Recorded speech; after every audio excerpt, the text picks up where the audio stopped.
Hello, I'm Isaac Hayes III, founder and CEO of Fanbase, and I'm here with a very important message. We are at a turning point in the Black community where we must have equity in the apps we use that scale to billions of dollars.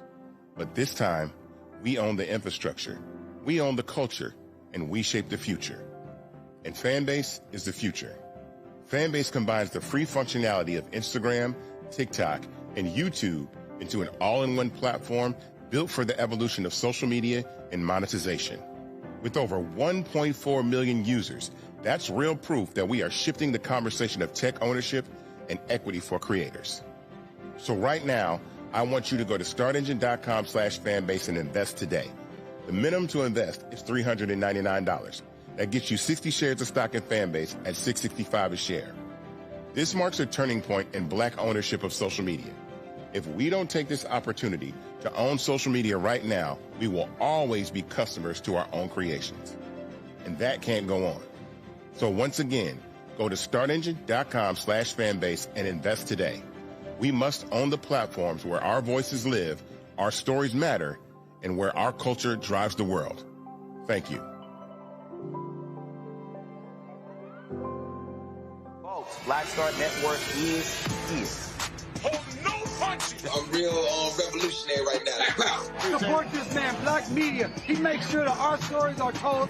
Thank you for being the voice of Black America, Roland. Stay Black. I love y'all. All momentum we have now, we have to keep this going. The video looks phenomenal. See, there's a difference between Black Star Network and Black-owned media and something like CNN. You can't be Black-owned media and be scared. It's time to be smart. Bring your eyeballs home. You dig?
Tuesday, December 9, 2025, coming up on Roland Martin Unfiltered, streaming live on the Black Star Network. The Justice Department, Trump's Justice Department, shockingly, no it's not, rolling back a 50-year-old disparate impact standard. I'll talk to the legal defense funds about this issue and how it's going to make it harder to challenge potential bias in housing, criminal law, employment, environmental regulations, and frankly, anything in the federal area. Texas Governor Greg Abbott plans to expand Turning Point USA youth chapters to every high school across Texas. His explanation is comical. There's a whole bunch of black high schools. That bullshit ain't gonna fly. White racists say not being able to communicate with white folks who speak other languages is the downfall of Western civilization. Didn't I tell y'all white fear? And a white woman really effed around and found out after a black woman told her, back up. I'm gonna put your ass on your back. And it happened. Plus, Pennsylvania is now the 28th state to pass the Crown Act barring discrimination based on hair texture and race-based hairstyles in work and schools. Conservative radio talk show host Kathy Bennett, she says, this is stupid. Okay, she'll join us. Southwest failed during the 2022 winter storm, stranding thousands of travelers and racking up a $140 million penalty by the administration. Trump said, don't worry about it. Y'all ain't got to pay it. Pennsylvania State Senator and DNC Vice Chair Malcolm Kenyatta will join us. Plus, in tonight's Black Star Network Marketplace segment, a mother-daughter duo turns self-love into a business. We'll talk to a 13-year-old CEO of Beautiful Curly Me. Folks, it's time to bring the funk on Roland Martin Unfiltered on the Black Star Network. Let's go. He's got it. Whatever the biz, he's on it. Whatever it is, he's got the scoop, the fact, the find. And when it breaks, he's right on time and it's rolling. Best believe he's knowing. Putting it down from sports to news to politics. With entertainment just for kicks, he's rolling. It's on go, y'all. It's Roland Martin, yeah. Rolling with Roland now. He's funky, he's fresh, he's real, the best, you know he's Roland Martin now.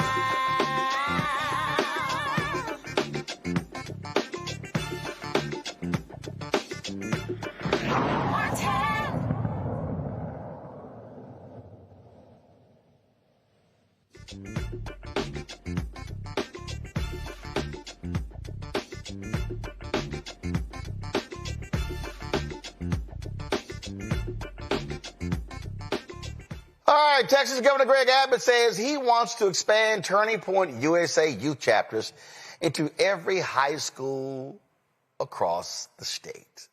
And remember, that's the right-wing racist conservative group ideas, not just founded by white supremacist Charlie Kirk.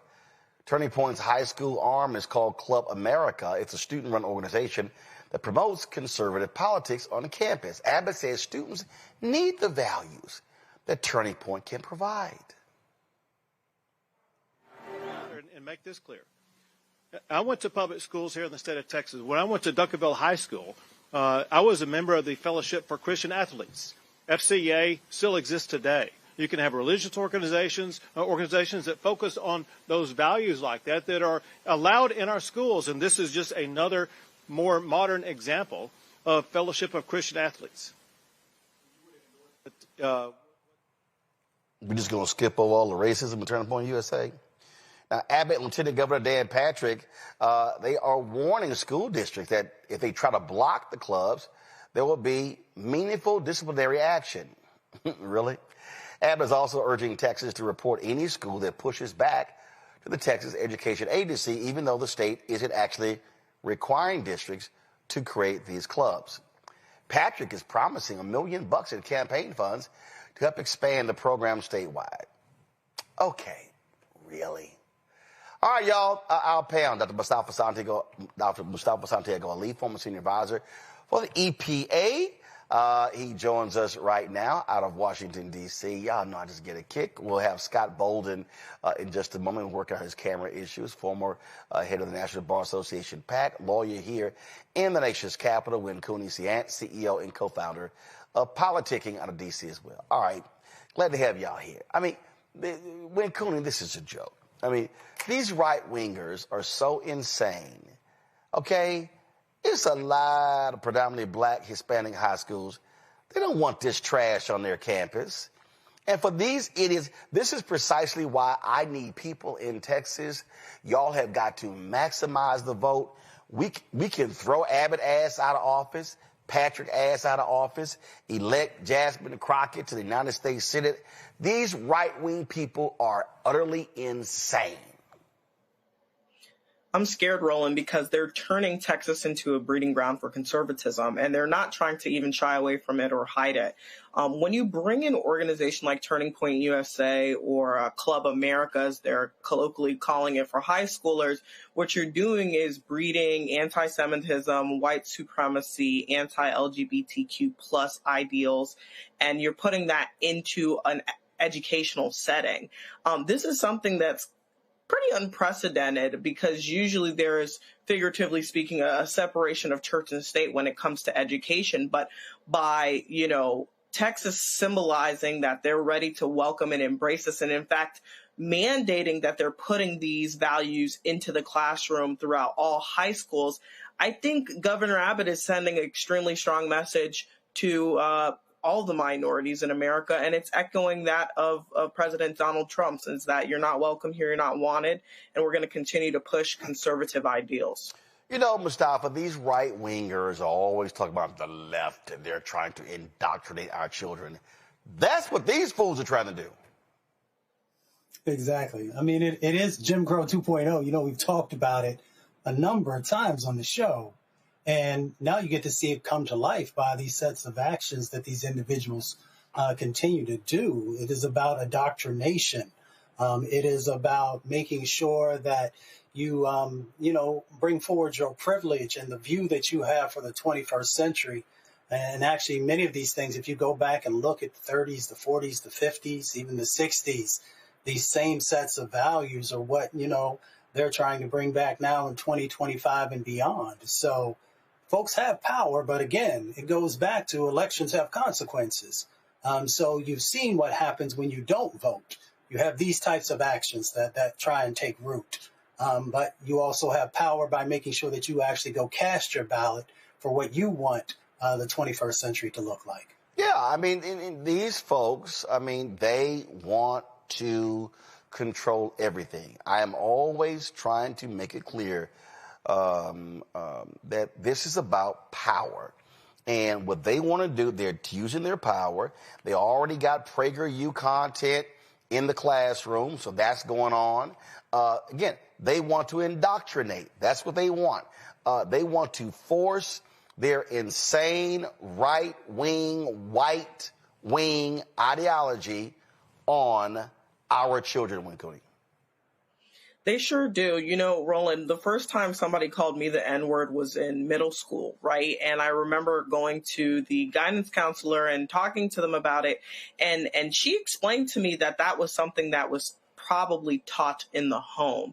And I think what we see here with Governor Abbott, he's making sure that if it's not already taught in the home, if white supremacy is not already being taught in the home, it's certainly going to be welcome into the schools. And that's a really scary thought. I think education sanctuaries, schools are supposed to be a safe place for children to be able to fellowship, learn new ideals, learn new values. And yet and still we have clubs like Club America popping up not only in Texas, but throughout the United States. I also found it really interesting, Roland, that the governor, in fact, acknowledged that he wouldn't be willing to endorse similar initiatives for more progressive organizations. In fact, he signed Senate Bill 12 that said we're going to ban all student clubs with the LGBTQ plus focus. So what we're really seeing is that they're able to pick and choose which agendas they want to push and which agendas they don't. And so they're not trying to hide it. It's salient at this point. And we have to be really concerned about the future of Texas. I'm excited for the Democratic energy that's coming out of it, but I think the Republicans are trying to stomp out any possibility of success and progress in that state. Scott Bolden here. Scott, I just think it's a joke that they want to put attorney. We don't have Scott yet? All right, let me know when we have Scott. I just think, look, Turning Point USA has been filled with racists, Mustafa. Charlie Kirk often espouse racist views, and they are endorsing these racists coming on the campuses. And let's be real clear, 61% of Texas is minority. 61%. Yeah, well, yeah, and you shared, and others have shared as well, and you wrote a book about it, the Browning of America. Here's the thing, is that this is all about hate. You mentioned that it is about power. And I would just also add to what the other panelists just shared, that what happens in Texas doesn't necessarily stay in Texas, right? A lot of times it's the testing ground, so that they will begin to move this stuff across the rest of the country. So we got to pay particular attention. If you got cancer and you let that cancer to continue to fester, then it is going to metastasize. It's going to move throughout whatever the respective body is. This is just another form of cancer. And we've got to make sure that we are not just treating the cancer, right? The treating the cancer is just by addressing here in this moment. We've got to actually make sure that we are cutting the cancer out of not just Texas, but across our country, because there's no way that this country can ever continue to move forward if it allows this hate to continue to take root, if it allows racism to take root, if it allows misogyny to continue to take root. We have to make a decision. If we are going to actually address these systemic issues that have continued to plague this country, or if we want to actually do something to make it a better place, a more equal place, a place where everyone knows that that they're valued. Absolutely. All right, folks, hold tight 1 second. Going to a break. We come back. I told y'all Donald Trump and MAGA, they are doing all they can to defund Black America. They are attacking everything that deals with Black America. Now they are attacking anti-discrimination statutes. No shock, because the racists are now in charge. You're watching Roland Martin Unfiltered on the Black Star Network. This week on The Other Side of Change. Book bans, anti-intellectualism, and Trump's continued war on wisdom. This is a coordinated backlash to progress. At the end of the day, conservatives realized that they couldn't win a debate on facts. They started using our language against us, right? Remember when we were all woke and the woke movement and all that kind of stuff? Now everything is anti-woke, right? When we were talking about including diversity, equity, inclusion in higher education, now it's anti-DEI. All this are efforts to suppress the truth because truth empowers people. You're watching The Other Side of Change only on the Black Star Network.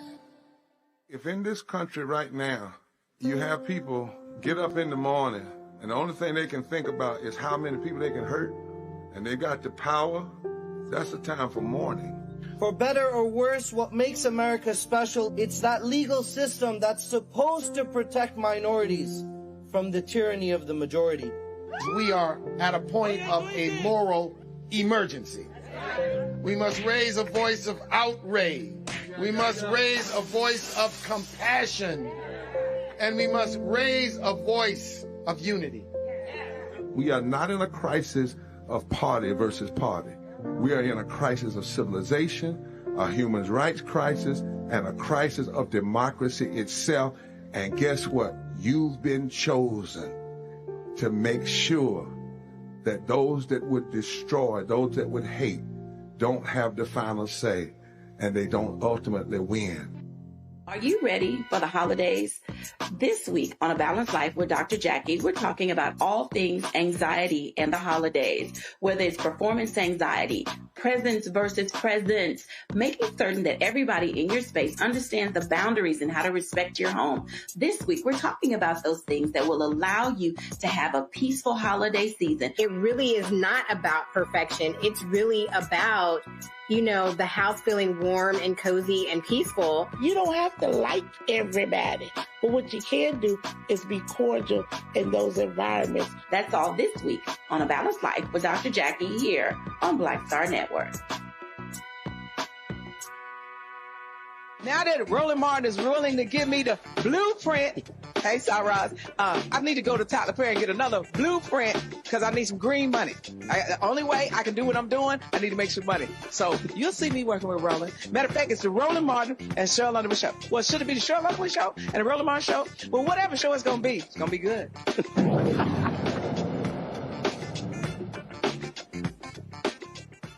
All right, Trump's Justice Department Civil Rights Division was created in response to the Civil Rights Act of 1957 to uphold the civil and constitutional rights. Well, in a letter released on the 68th anniversary of the division's founding, more than 200 former DOJ employees accused the Attorney General Pam Bondi and the Assistant Attorney General of killing major civil rights cases, including those involving police misconduct, sexual harassment, and voting discrimination. Well, today the department announced it will end long-standing civil rights policies that prevent local governments and organizations receiving federal funding from implementing policies that disproportionately harm people of color. This decision is revising its decades-old disparate impact standards. It'll make it more challenging to address potential biases in housing, criminal law, employment, environmental regulations, and other policy areas. Todd Cox is the Associate Director-Counsel of the Legal Defense Fund. He joins us right now. Todd, glad to have you back on the show. So, I mean, listen, these folks do not give a damn about people of color. They don't care about civil rights, and they are all about whiteness. They are claiming that these laws hurt white people. That's right. I mean, they're basically turning what we took for granted as civil rights laws and civil rights standards and turning it on its head. They're basically saying if you seek to enforce civil rights, if you seek equality, if you seek to include people of color, you yourself are discriminating. And that's completely opposite of what the law requires. It started with the attacks on DEIA, and which is really an attack on our civil rights standards, the legacy of Brown, the legacy of the Civil Rights Act that you talked about, all of the policies that are designed to make sure that our society is a truly multiracial democracy. And this administration, from the very beginning through its executive orders and other actions, have been trying to undermine that. And today's regulatory change is one more step in that direction. Yeah, I mean, these folks, they don't care. And we keep saying it to all the people out there who are playing games, sitting on the sidelines, saying, oh, voting ain't no big deal. Oh, we survived Trump before. Okay, so now all of a sudden, if you have some communities out there and then they want to sue, the feds are saying, don't come talk to us. We're going to show y'all the hand. That's right. I mean, you mentioned it in your opening. They used to be partners in enforcing the civil rights laws, right? Right, with the Legal Defense Fund and other organizations. We had school equity cases, education equity cases. We had voting rights cases. We had cases where we were seeking to make sure that our policing was fair and just. They were partners. Now they're reversing all of that, going backwards, withdrawing all those consent decrees, dismissing lawsuits that they had filed alongside civil rights organizations like ours. And today's actions against disparate impact is really unprecedented and quite dangerous. And just quickly, disparate impact allows us to identify policies that might not be on their face discriminatory, but are plainly discriminatory in practice, meaning that a law or a practice may not say whites only, but the policy itself, as it's enforced, really has that impact of excluding Black people and other people of color. And the ability for civil rights organizations to go after those kinds of violations has really been important in advancing our civil rights laws and our civil rights regime. And the Department of Justice, as I said before, once was a partner. Now they're going back on that and are basically undermining the very laws that were enshrined in the Civil Rights Act and other civil rights laws in the 60s. Shortly after the election, I had, Harry Daniels, Ben Crump, and others, and I said, if you have a police abuse case, you don't even need to waste your time even calling the feds. That's right. I mean, they are no longer as I said, no longer partners. We have school education cases, education equity cases where they were co-counsel, and now they have turned their back on us. And the same can be said for our voting rights cases, our cases in many other areas where they no longer are active participants, and in fact are doing the exact opposite. They are beginning to attack organizations, attack law firms, attack anyone that seeks to enforce civil and human rights. In fact, they're actually going out of their way to do the exact opposite of what they have been doing historically. And I think, again, today's impact or attack on disparate impact is one more step, and it's probably one of the more strident and dangerous steps by removing this important tool. Listen, no longer do we have what we call smoking gun evidence of discrimination. Discrimination over the decades now has gone underground. And what we have to do is basically look at how we enforce our practices, the policies we have that can operate in a discriminatory manner, even though on their face it may not look discriminatory. I think about tests for firefighters. We have many consent decrees, many lawsuits have been filed, and actually have consent decrees looking at policies on how firefighters are tested. And we found or have been found those discriminatory against women. And those are standard. The Department of Justice used to file those lawsuits themselves. And now not only are they not going to file those lawsuits, they are saying that you are no longer prohibited to receive federal funding if you have policies that seek to enforce disparate impact or seek to comply with disparate impact. Questions from our panel. Wynn, Cooney, what do you have for Todd?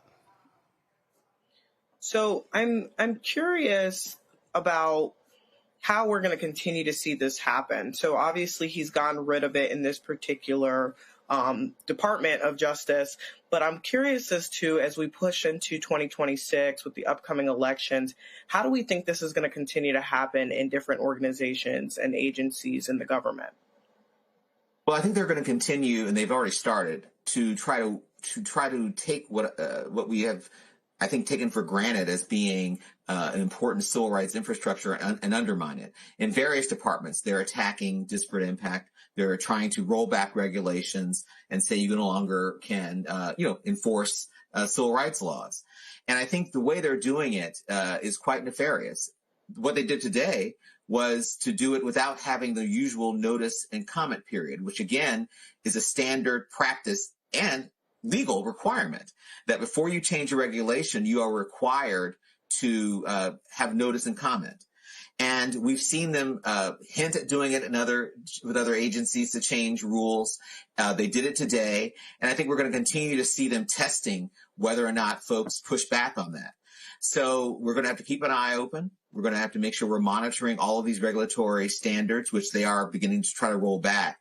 And when there are opportunities for comment and push back. When they choose not to comment, we need to speak out and take appropriate legal action if necessary.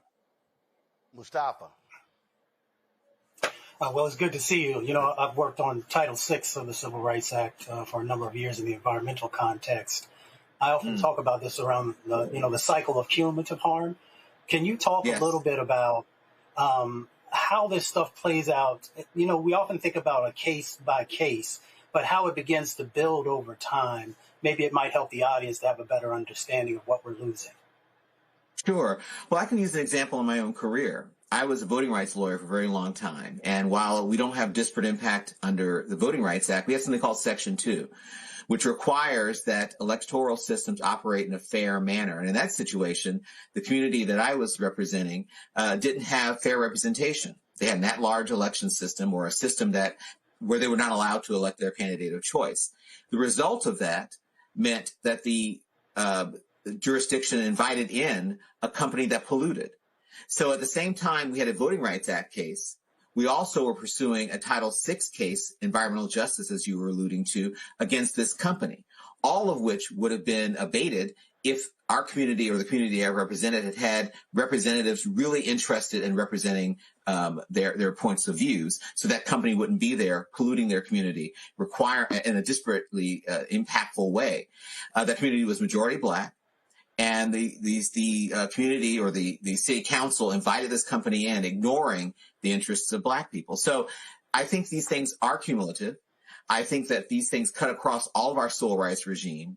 And if you start pulling at the tapestry of one piece of it, today it's the Department of Justice. Tomorrow it might be the environmental regulation and the EPA. It's all going to eventually fall apart and really impact our ability as Black people to survive in this country. Absolutely. Well, Todd, listen, I keep telling people, if you don't vote, then the folks who do vote are going to get the kind of representative government that they desire. And when people, that's right. When people start saying, I mean, oh my God, where are our civil rights groups? Where are the lawyers? Why are these things happening? It's because these nutcases are in charge, and they're going to be in charge of the executive branch for the next 3 years. And so folks better buckle up, because they are going after and they are attacking anything that advances the interests of African Americans. That's right. Keep our eyes open and keep vigilant. And remember, our role in the movement at this point is to push back as hard as we can using the rule of law and using our policy arms and policy eyes and all of our tools that we have to make sure that our rights are protected, and make sure that this administration doesn't continue to try to run roughshod over our interests.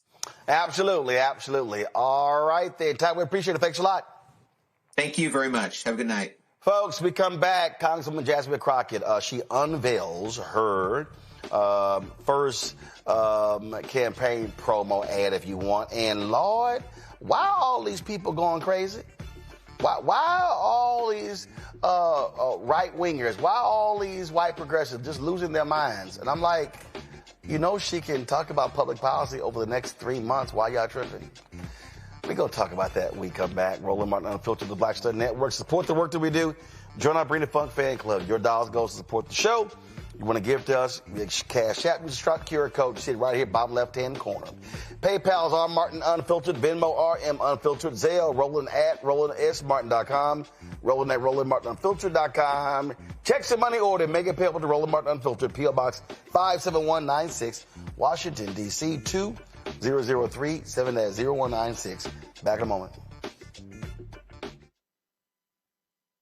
If in this country right now, you have people get up in the morning and the only thing they can think about is how many people they can hurt, and they got the power, that's the time for mourning.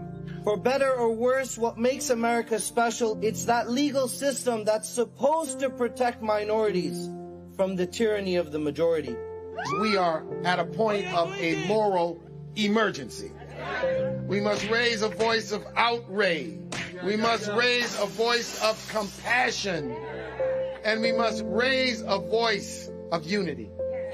We are not in a crisis of party versus party.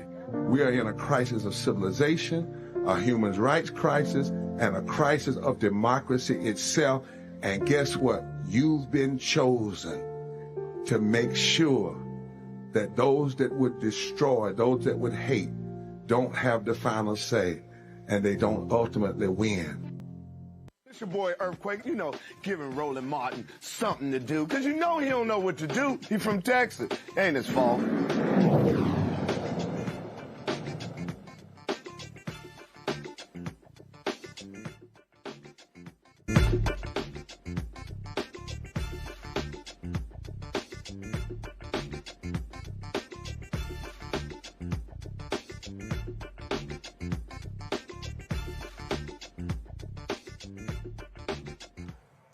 Last night's show, we showed you live Congresswoman Jasmine Crockett announcing her run for Texas United States Senate. And so, as a part of it, she unveiled this video. Let's roll it. How about this new one they have? Their new star, Crockett. How about her? She's the new star of the Democrat Party, Jasmine Crockett. They're in big trouble. But you have this woman, Crockett. She's a very low IQ person. I watched her speak the other day. She's definitely a low IQ person. Crockett. Oh, man, oh, man. She's a very low IQ person. Somebody said the other day she's one of the leaders of the party. I said, you got to be kidding. Now they're going to rely on Crockett. Crockett's going to bring them back. So I sat there last night, and Lord, y'all, I watched all of these crazy as folk. All of these people, I watched them just sit here and trash her. And, oh my gosh, she's awful and she's terrible. Oh, why is she running? Oh my God. You know, like what the hell's going on? You know, we've got, you know, all these other people, you know, Colin Allred. I mean, he's the perfect candidate. He lost to Ted Cruz by 960,000 votes. He raised $80 million and he lost by 960,000 votes. I can't even remember the woman who ran against John Cornyn. I don't even know her name. In 2020, she lost by 1.07 million votes. Beto O'Rourke, he ran against Ted Cruz, lost by 2.5 points, 215,000 votes. So I'm confused. In fact, the last time a Democrat won a statewide seat was 1994. That year, Bob Bullock was elected lieutenant governor. Lieutenant governor. Texas comptroller was John Sharp. Dan Morales, attorney general. Gary Morrow, land commissioner. Ever since 1994, ever since then, so the 98 election, no Democrat has won any of Texas's 29 statewide seats. White men have run. White women have run. Latinos have run. Black men have run. You got a sister, I put my name in the hat.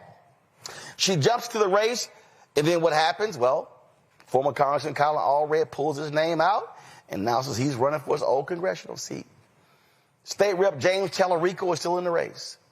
And so all these people who are yelling, hollering, screaming how awful she is, I got to remind them, if you think Tallarico is a better candidate, we'll see on election day.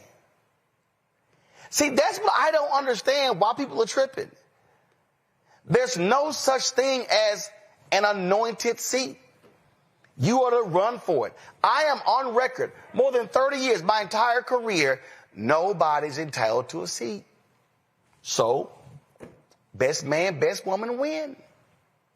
But to watch these folk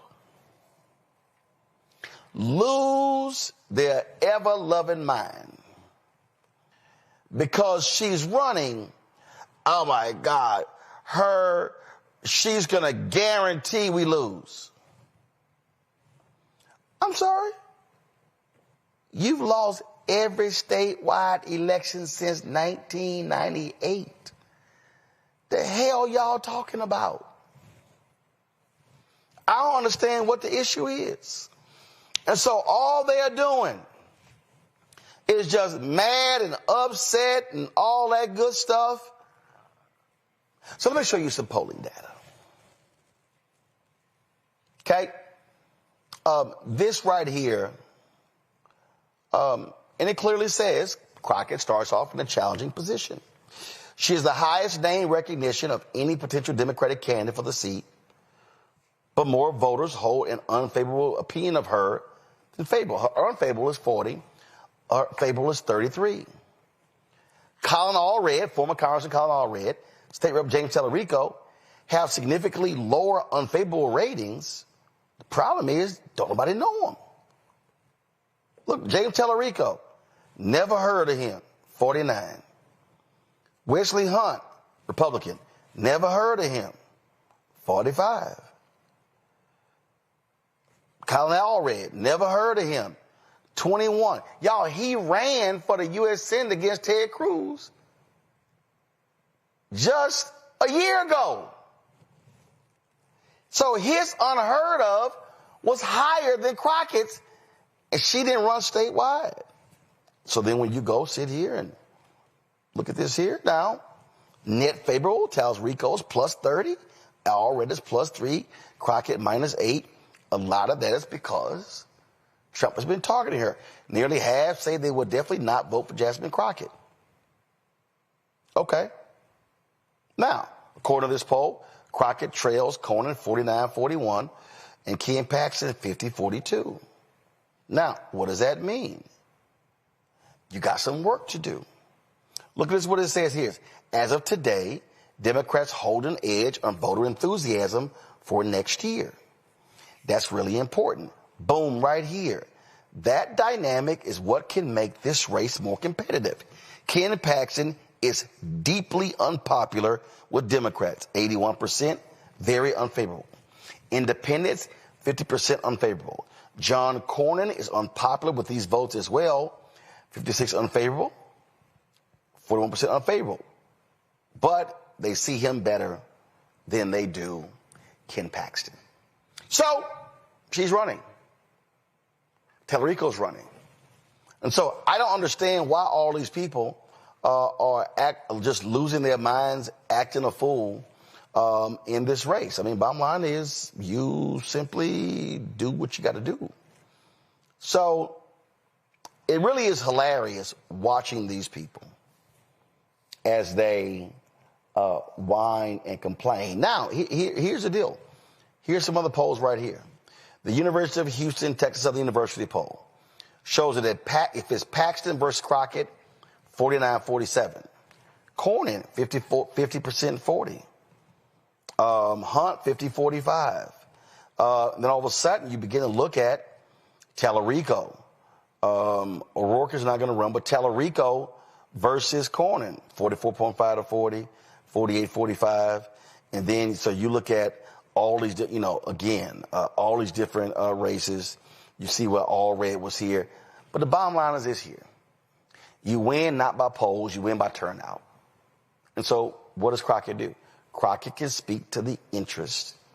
And her whole goal is how do you drive black turnout? There are more eligible black voters in Texas than any state in the country.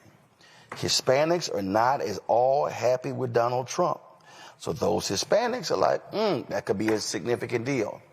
But it's been hilarious, Mustafa, to see how Elon Musk has been rigging the algorithm to attack Jasmine Crockett. When they attack you that hard, that means they scared. That's exactly what it is. They are really scared of her, and they should be. She is incredibly intelligent. She is charismatic. She brings fire.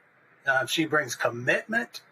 She knows the issues, right? She knows the issues from the state level and the federal level, but she also understands the bread and butter issues that folks are going through, on a day-to-day basis. And she also understands the weaknesses that exist in the opposition party on the platform that they currently have, which does nothing to support, working class folks, let alone lower wealth folks.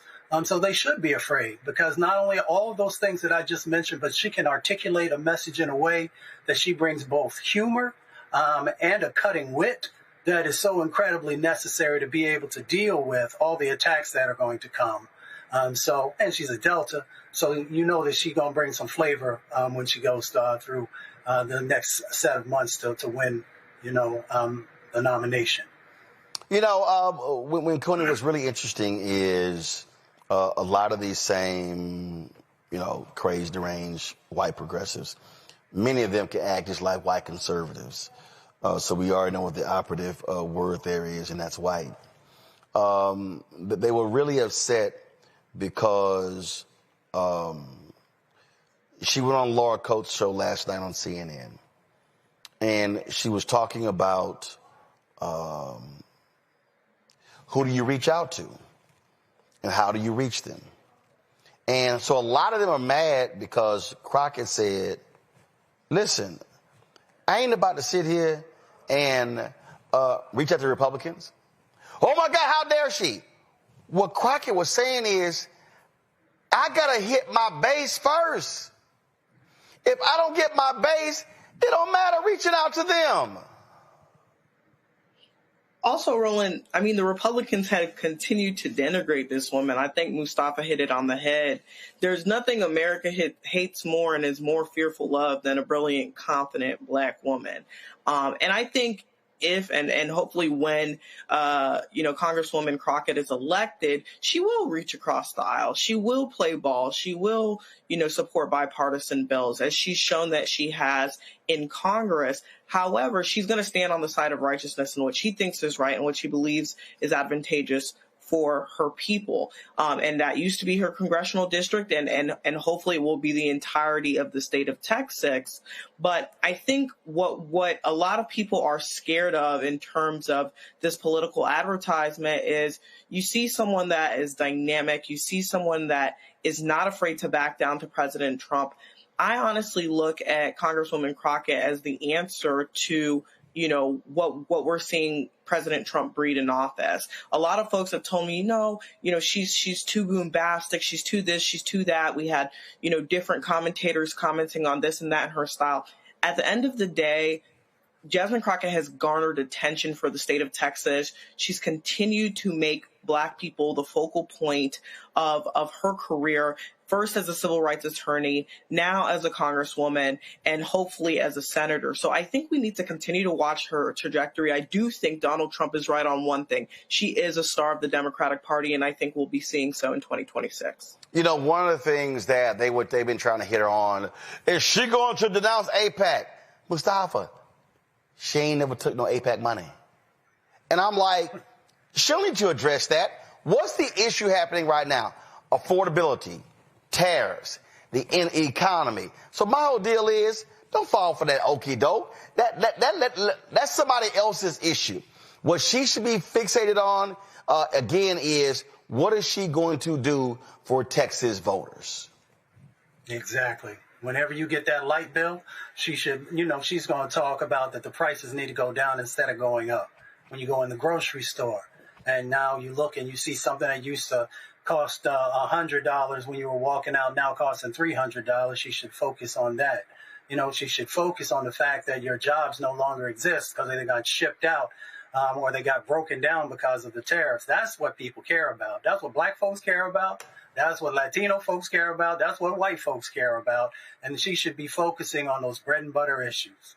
Absolutely. Far and wide. You know what? I'm going to talk about some other stuff here, but I want to bring in now Pennsylvania elected official Malcolm Kenyatta, vice chair of the Democratic National Committee. He joins us right now. So Malcolm, here's the whole deal, and I'm not asking. So if you can endorse, I understand it. If you are endorsing, just let us know. But what's amazing to me, and I get it, people got opinion, but I had to smack some people yesterday. I saw fools in Maryland, Long Island. Oh my God, this is awful for Texas. I'm like, y'all ass ain't even from here. I saw this one dude from New Zealand weighing in. I'm like, what the hell do you know about Texas voters?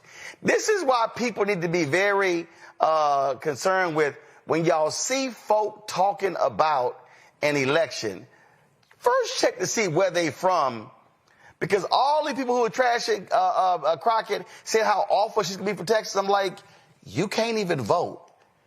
I told one person, I said, let's do a test. Can you tell me how many counties are there in the state? I'll wait. So you know this, as vice chair of the Democratic Party, we don't endorse in primaries, but I will say what I said online, yesterday. Primaries are good things, and we need to be a party that embraces it. When we embrace the primary process, what we're doing is we're embracing democracy. We are embracing the need for candidates to, have the tires kicked and to frankly build out the infrastructure, volunteers, message, resources to go on and win in the November election. And what you're seeing with Congresswoman Crockett is somebody who has stood up to this administration. What you're seeing in James Tallarico is somebody who's been outspoken against what this administration has done, for Texas. And both of their voices are voices that we need more of in this party, not less of. And let me be clear on this. I have zero time Zero time for people who spend all of their energy attacking other Democrats when we should be attacking the guy in the White House who spends every single day making people's lives miserable and destroying the lives of people in Texas and all across this country. And so, listen, I'm confident that the voters of Texas, Democratic voters of Texas, they know who they want their next senator to be. And Jasmine and James will go out and they will make that case to the people of Texas. And then I know that the DNC is going to do everything we can to make sure whoever the Democratic nominee is becomes the next senator of Texas. I've spent a lot of time.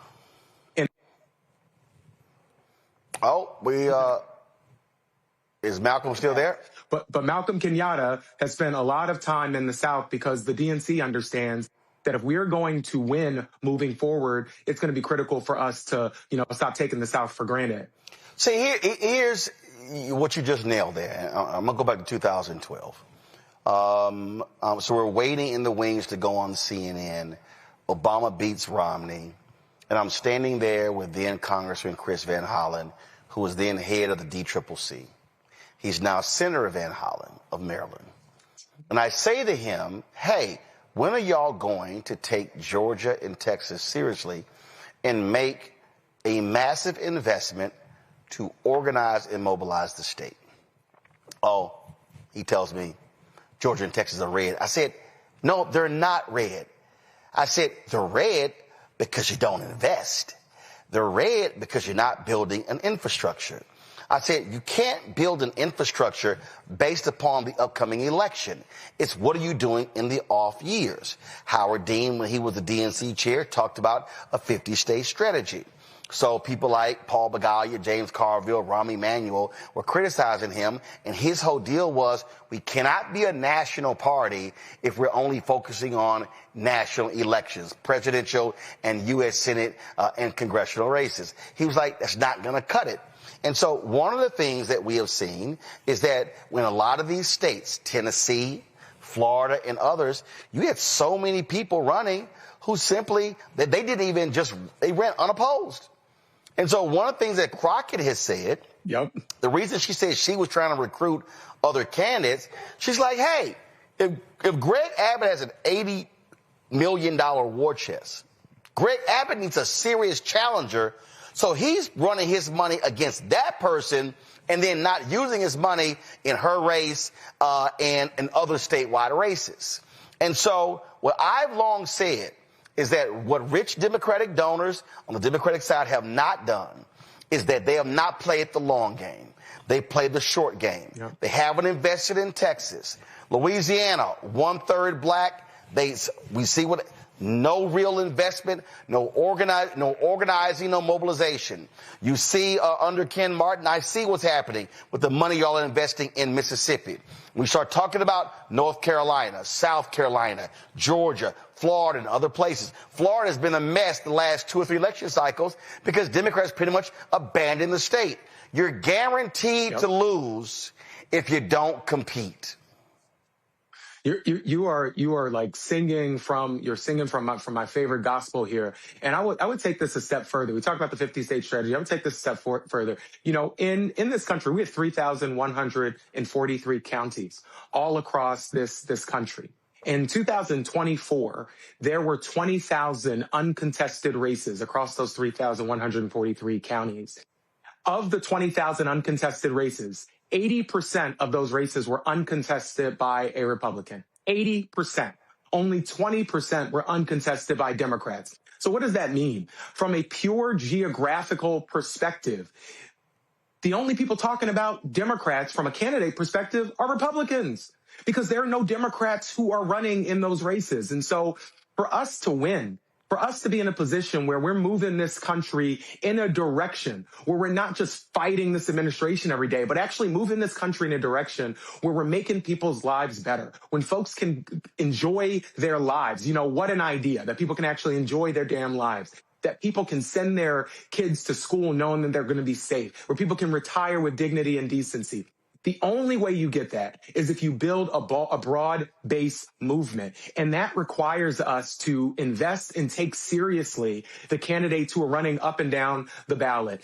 Jasmine and James are both good friends of mine, and I know they won't begrudge me for what I'm about to say next, but for a lot of people who are spending all this time talking about a race in Texas, as important as it is, there are school board candidates who live in your neighborhood, who need your support, who need your investment right now, who need your, your volunteer time. There are candidates running for mayor and city council who are going to be running for state representative and state senate next year who need your support. And so we have to, juggle multiple things at a time, but we can't spend all of our time as a party saying, well, who's the next president going to be and who are, the 100 senators going to be? It is important, clearly, who the president is. It is important who those 100 senators are. It is important to who those members are of the House of Representatives.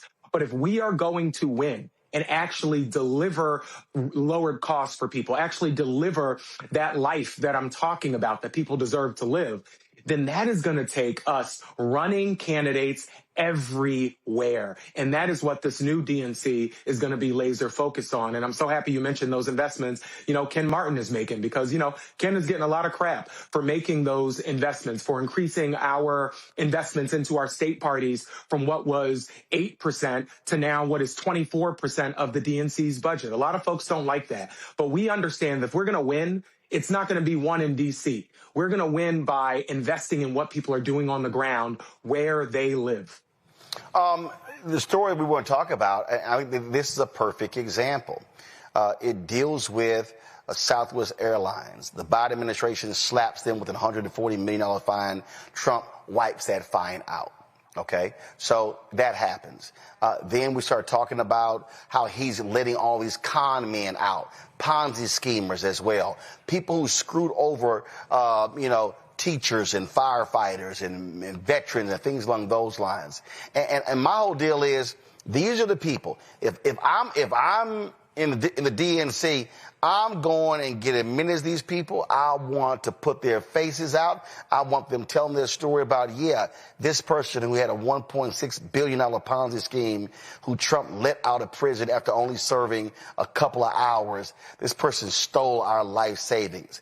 It's having those stories and framing it, because what you have is you have a con man, a corrupt con man who is sitting in the Oval Office and not only letting him out of prison, saying, oh, yeah, don't worry about it, you ain't going to pay restitution. And these people are screwed over hardworking Americans. Roland, the anger that I carry with me on this topic, it knows no ends. The depths of it know no end. Because you talked about it, these pardons that we're seeing, this wiping away of any sort of accountability for these corporations that have screwed people over. It is the core principle of this administration that if you are wealthy and you are willing to fillet Donald Trump, then you can do whatever the hell you want. And we should be very clear about this. When Southwest was screwing over folks, when these airline companies are making people miss graduations, miss their weddings, miss funerals, miss work events, these aren't just Democratic voters. Mm-hmm. These are a lot of Trump voters. And I tweeted this out, but Donald Trump will never, ever, ever put working people, middle-class families over his wealthy donors ever. And so, I really do hope that a lot of people who gave Donald Trump a chance, recognizing, excuse my language on this, Donald Trump does not give a fuck about you. He does not. And, for so long, Donald Trump says, well, if you put this hat on, you're a part of my group. You're not a part of his group because you own his hat. You are another person that Donald Trump believes is a sucker. And he doesn't believe that people who are rich and wealthy have to play by the rules, but he believes that everybody else should, and that everybody else, our only purpose of existing is making money for him and the billionaires that run this administration.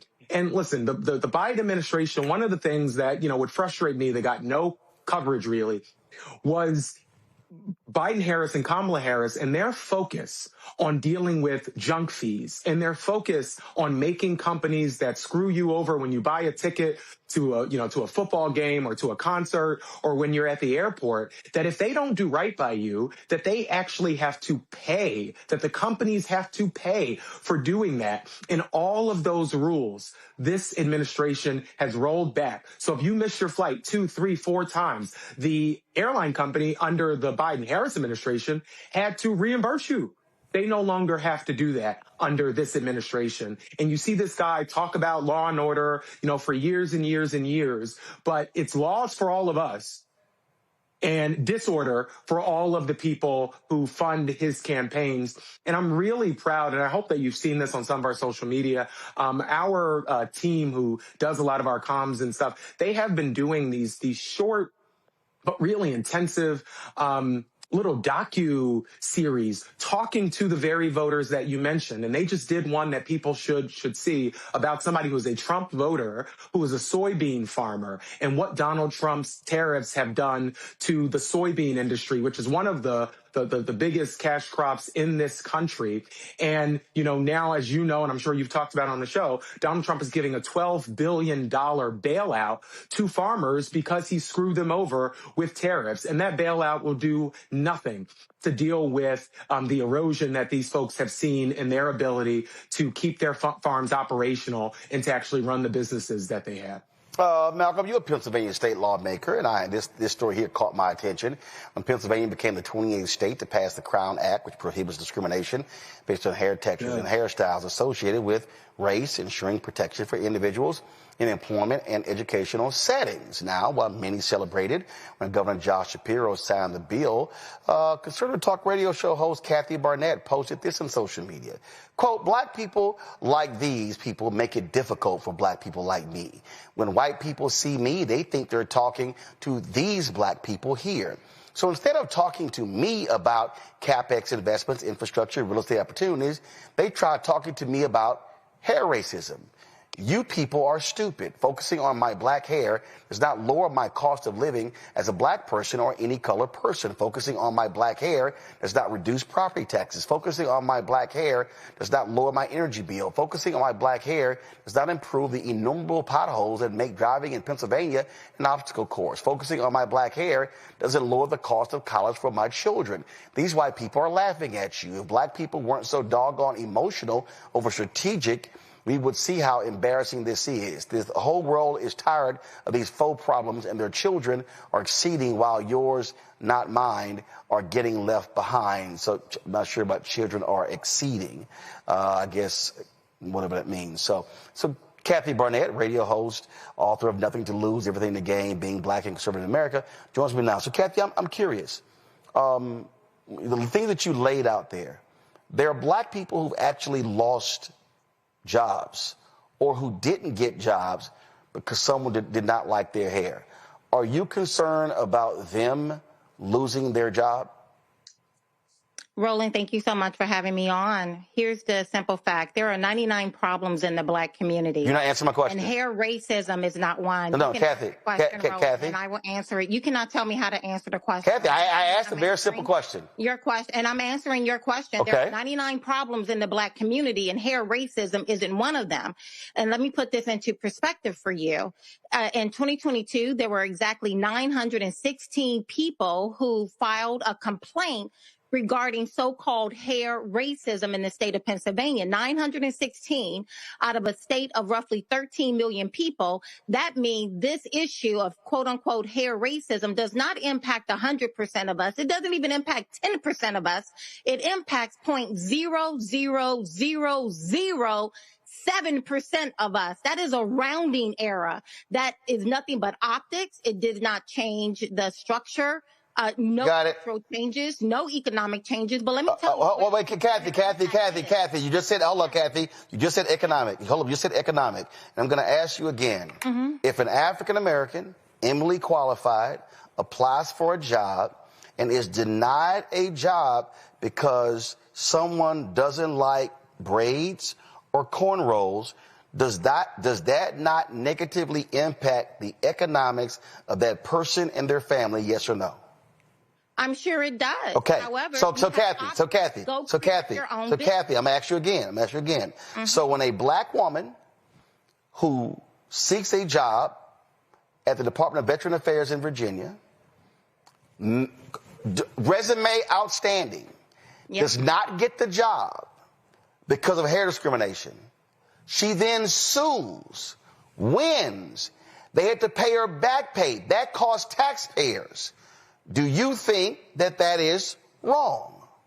What I think is when Governor Josh Shapiro signed a bill. That's not what I asked you.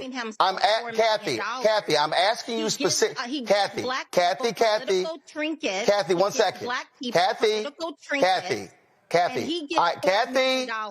I asked you. I'm giving you a specific example of something that actually happened. So are you, Kathy, one second. Kathy, no, that's not what I asked you. Kathy, what I asked you. Kathy, what I asked you. Kathy, as a taxpayer, does it offend you? No, Kathy, allow me to finish. Kathy, allow me to finish.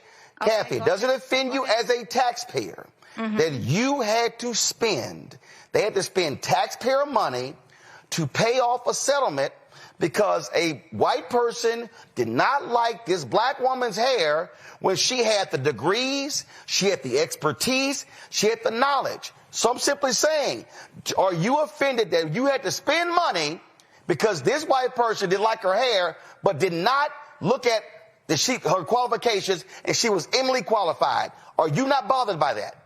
What I am bothered by, Roland, is the tax dollars that I pay that allows the District of Philadelphia School District to... Okay, you're not answering my question. See, again, you're not... Kathy, hold on,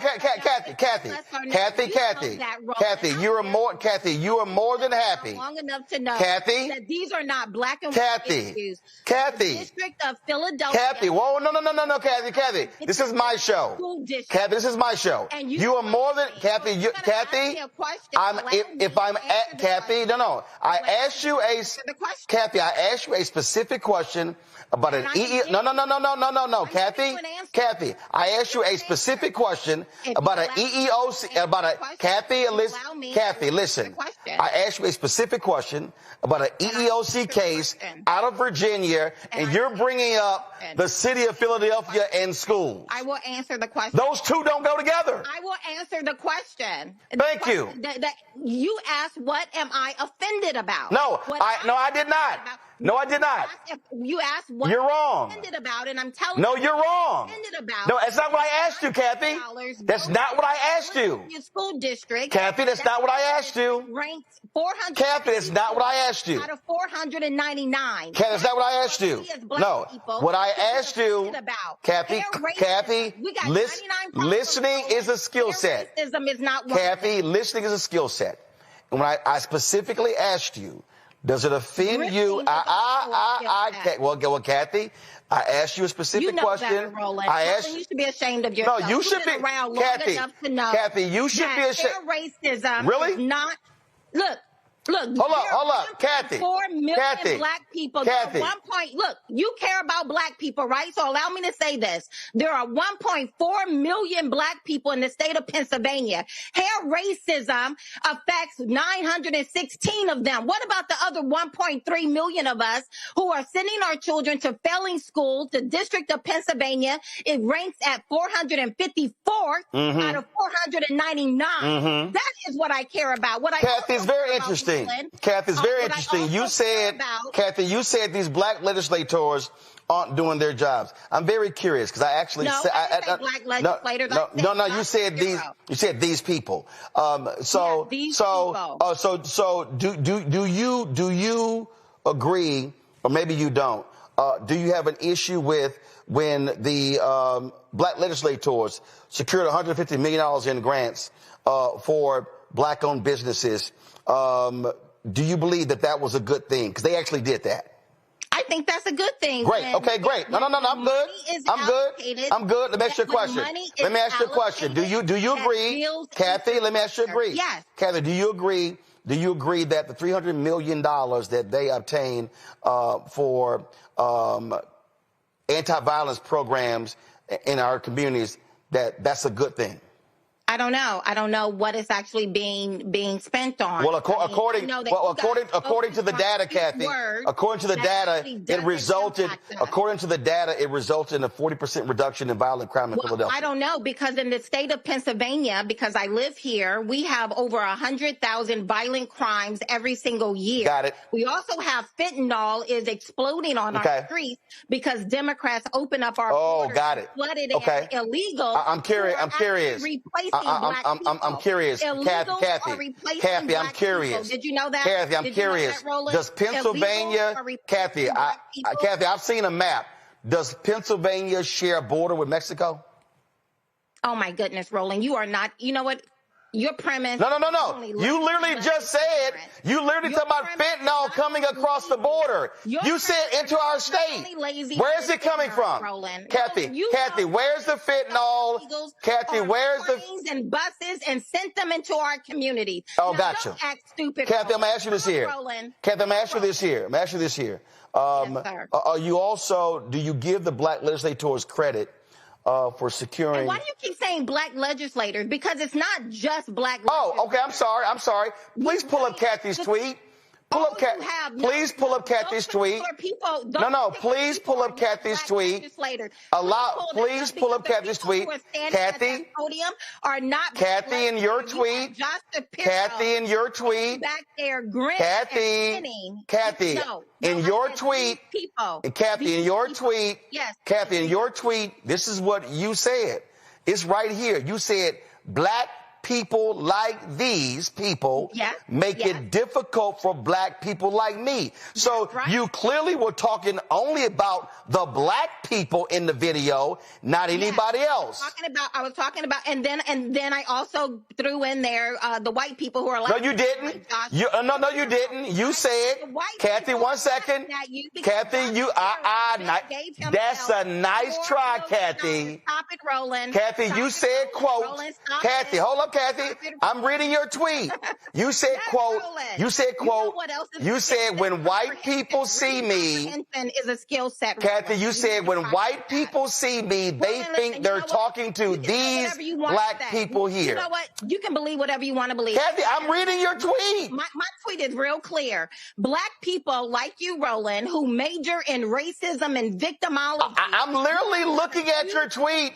You made no mention of anybody white in the photo. Shapiro gave himself $4 million. That's hilarious. To do video TikToks and gave us political trinkets. Malcolm Kenyatta. Impact the overwhelming majority. Malcolm Kenyatta, let me ask you a question. Malcolm Kenyatta, let me ask you a question. Give me the $4 million. Malcolm Kenyatta, you are a state representative in Pennsylvania. Yeah. And you were there in the state capitol. You were there advocating, fighting for things. So when you hear someone say, again, I read her tweet, and it's all targeting black people. There was no mention of anybody white. When you hear someone say that, oh, these black people, they are focused on hair racism and nothing else, and she lists all these things, Malcolm, surely y'all are focused on infrastructure. You're focusing on investments. You're focusing on education and housing. So Malcolm, go ahead and give us a sense, Malcolm, of the things that you and other black legislators are working on that Kathy talked about. Well, let me first say I'm happy to have been a co-sponsor of that legislation, and I am damn proud of Adjoa, who has led this charge across the country, and of Representative Mays and Speaker McClinton, who championed this legislation and got it over the finish line. And that legislation is a part of a whole host of things that we got done this year. That bill, which was passed in bipartisan fashion, is a part of a whole series of bipartisan wins that we got for the great people of Pennsylvania. It included a working families tax credit, which is going to put hundreds of dollars back into the pockets of middle class and working class families that are seeing all of their expenses go through the roof because of the policies of Donald Trump. I know that fentanyl was mentioned, and the issue of fentanyl and substance abuse disorder is something that I know matters to many of us, and I'm sure it matters in a genuine way to the previous speaker. But what I would say is we have Donald Trump, who just last week pardoned one of the world's worst drug dealers who was pushing many of those same drugs into our communities. And we have been at the state level trying to do everything we can to address it. And so what does that look like? It's looked like a renewed investment into behavioral health programs, a renewed investment into drug treatment programs.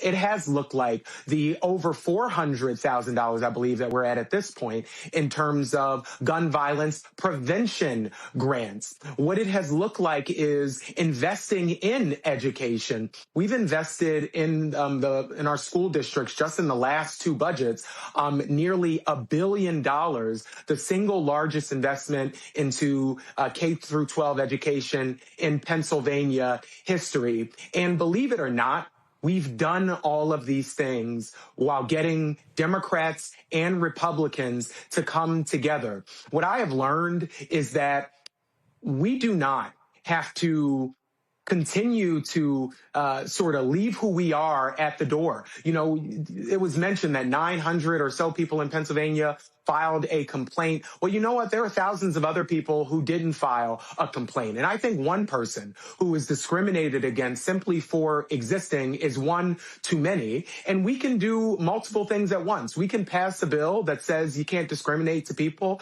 based on how their hair grows out of their heads. We can also pass investments for people to start and open small businesses. We can also do the things that I mentioned on education, on tax credits, and on a variety of other things. And so this idea that we can only do one or the other isn't an idea that makes much sense to me. And I've also said that, you know, continuing to put us in a position where we are saying to folks that it's okay if we treat this person or that person differently because it's only this percentage of people, that's wrong. That's not what my faith teaches me. My faith teaches me to care about the least of these, and that's what the priorities of this House majority has been.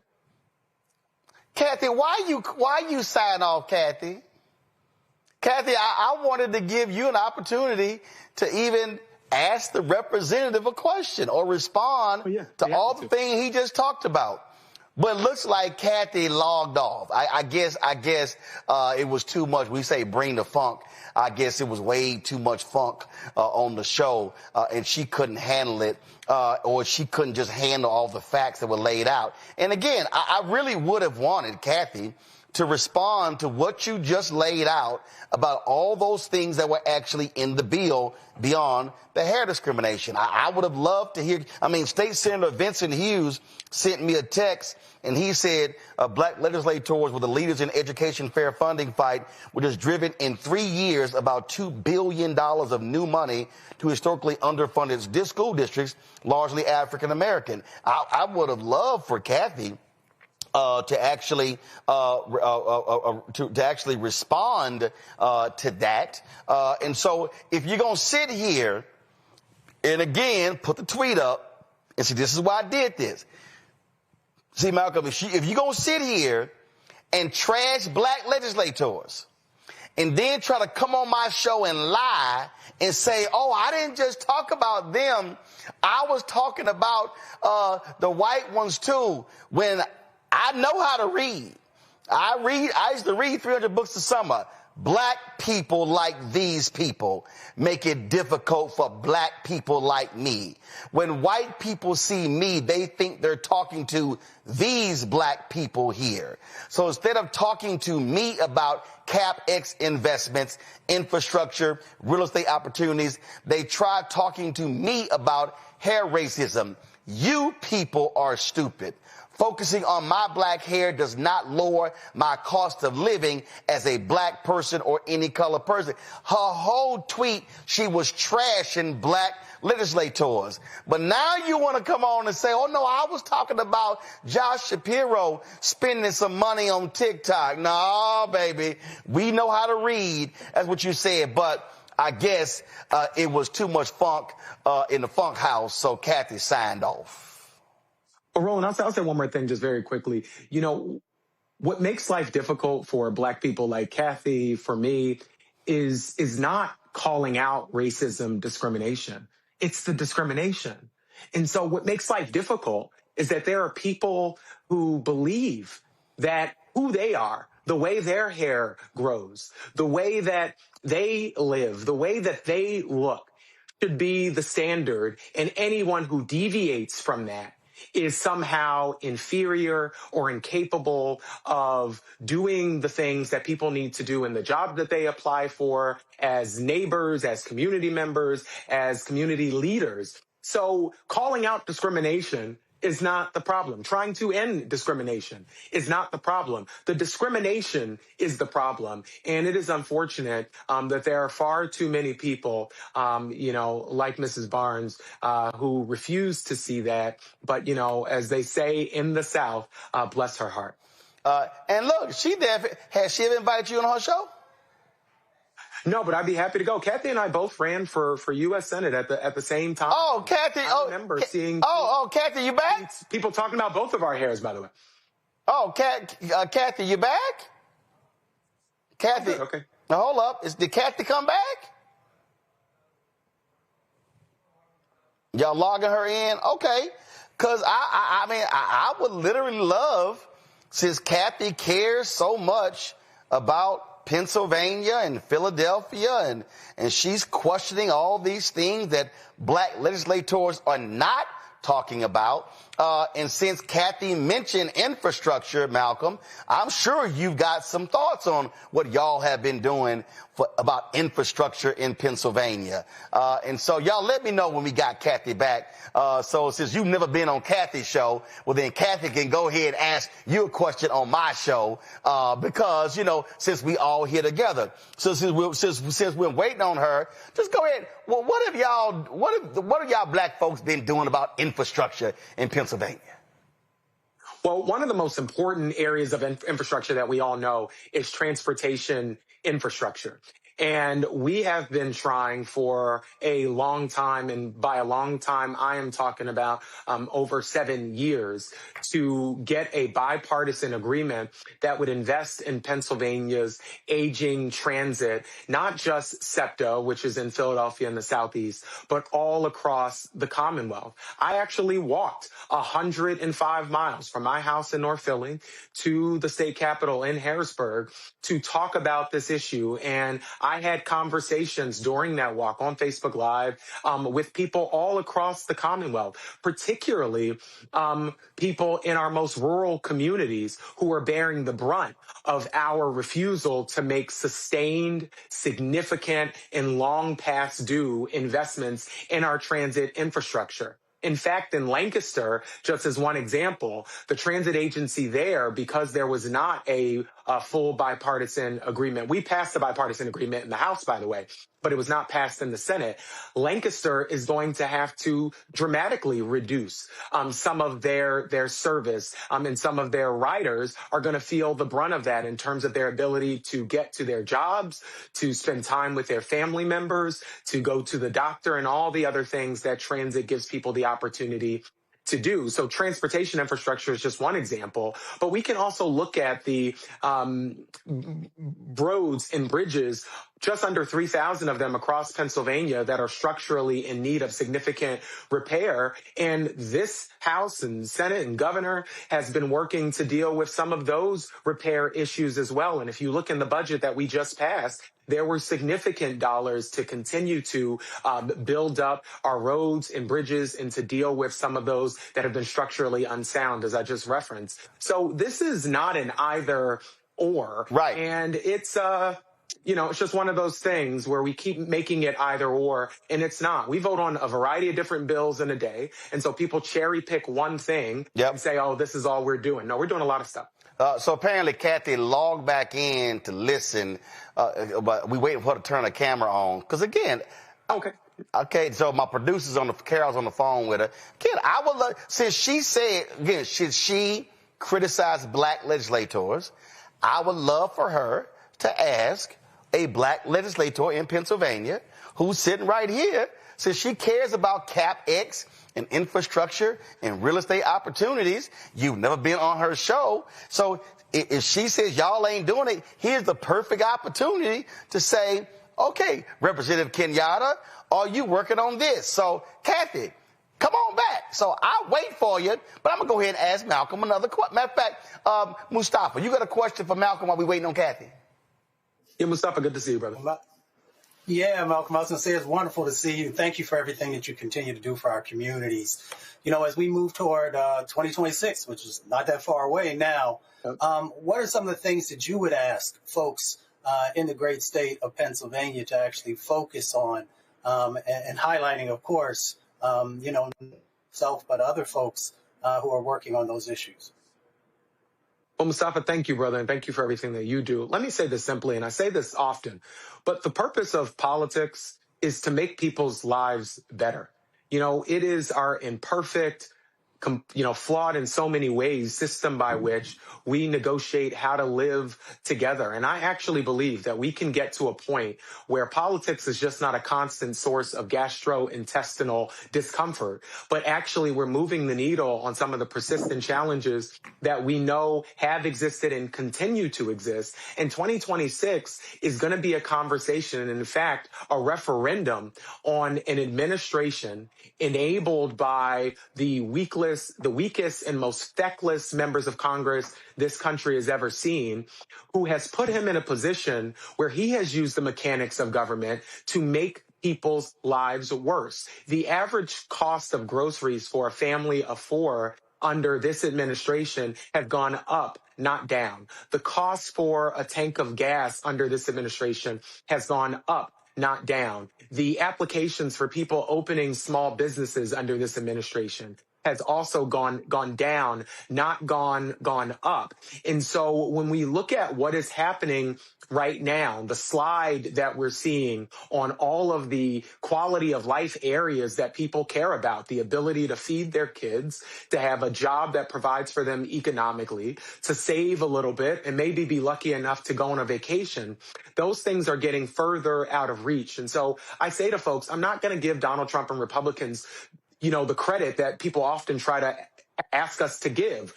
I'm not in politics because I'm thinking about him. When I got involved in politics, he was not a part of the equation, but he is in the way right now of us making people's lives better. And in fact, his administration spends every single day making people's lives miserable and worse. Right.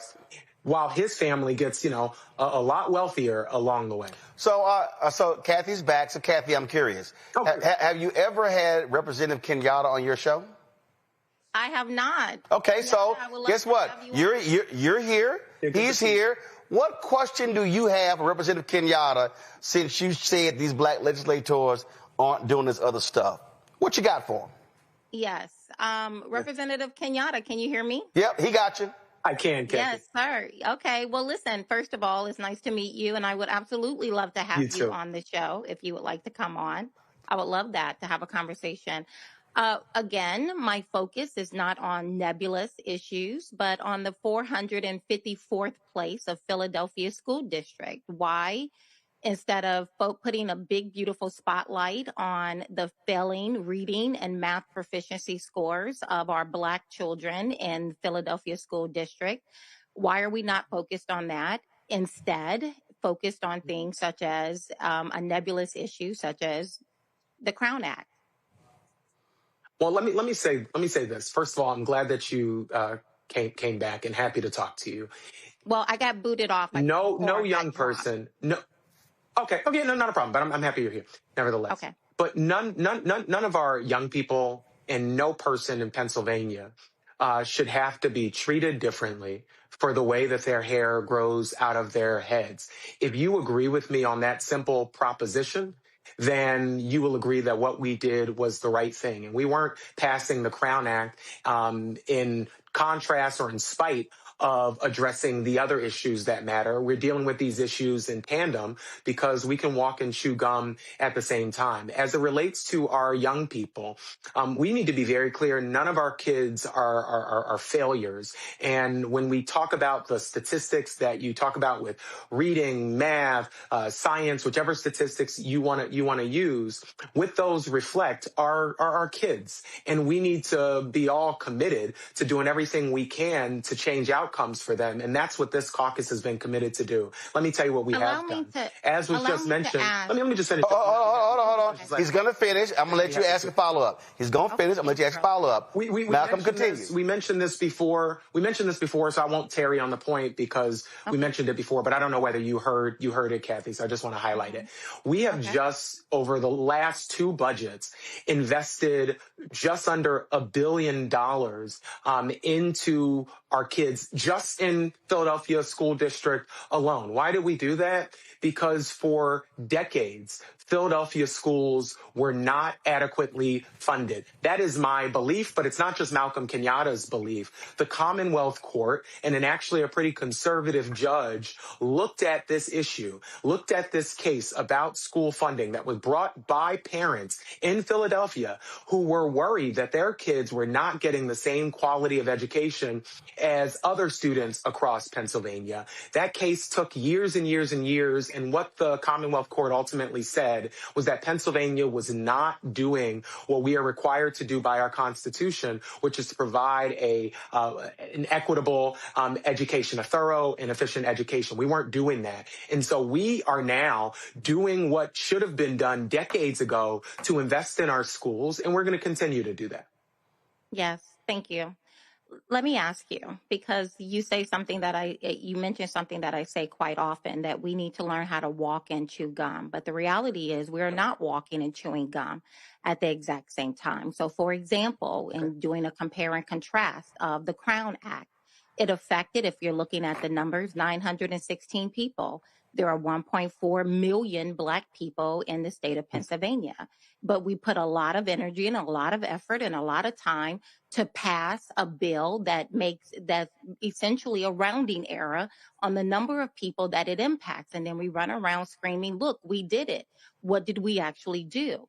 And so, again, I would love to be able to walk and chew gum. Let's pass the Crown Act and let's do something for our children. But the reality is we're not focused on the things that actually make real improvements. So, for example, in Philadelphia, the largest district in the state, only about 1 in 5 kids are on grade level in math and about 1 in 3 in reading. And the district ranks 454th out of 499 on math proficiency. This is not something that just happened yesterday. This has been for the last 15 years, and it's only sliding backwards. It's not improving. So allow me to ask you, will you support school choice? Hold on one second. Hold on one second. Children and their money and put their children in schools that will succeed. Hold on 1 second. Before he answers that, because I believe in fact-checking.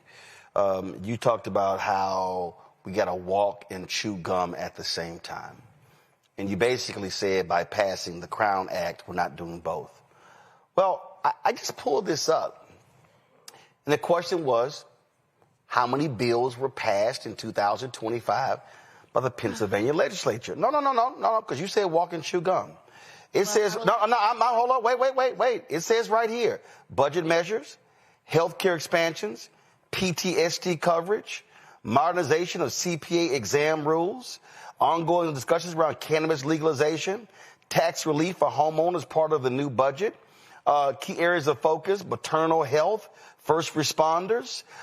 It walks through a number of things. And so what I don't understand is when you act like there were no other bills passed this year but the Crown Act, when Representative Kenyatta is sitting right here.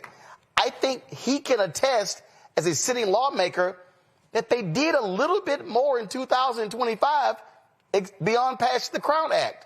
Correct, Representative Kenyatta? Roland. Hold on 1 second. Hold on, Kathy. I want him to answer the question. He's going to answer my question. No. Okay, Kathy. No, Kathy, I hear you. No, Kathy, I want to help you. First of all, Kathy, he's going to answer your question, but pump your brakes because you're talking to the co-founder of School Choice is the Black Choice.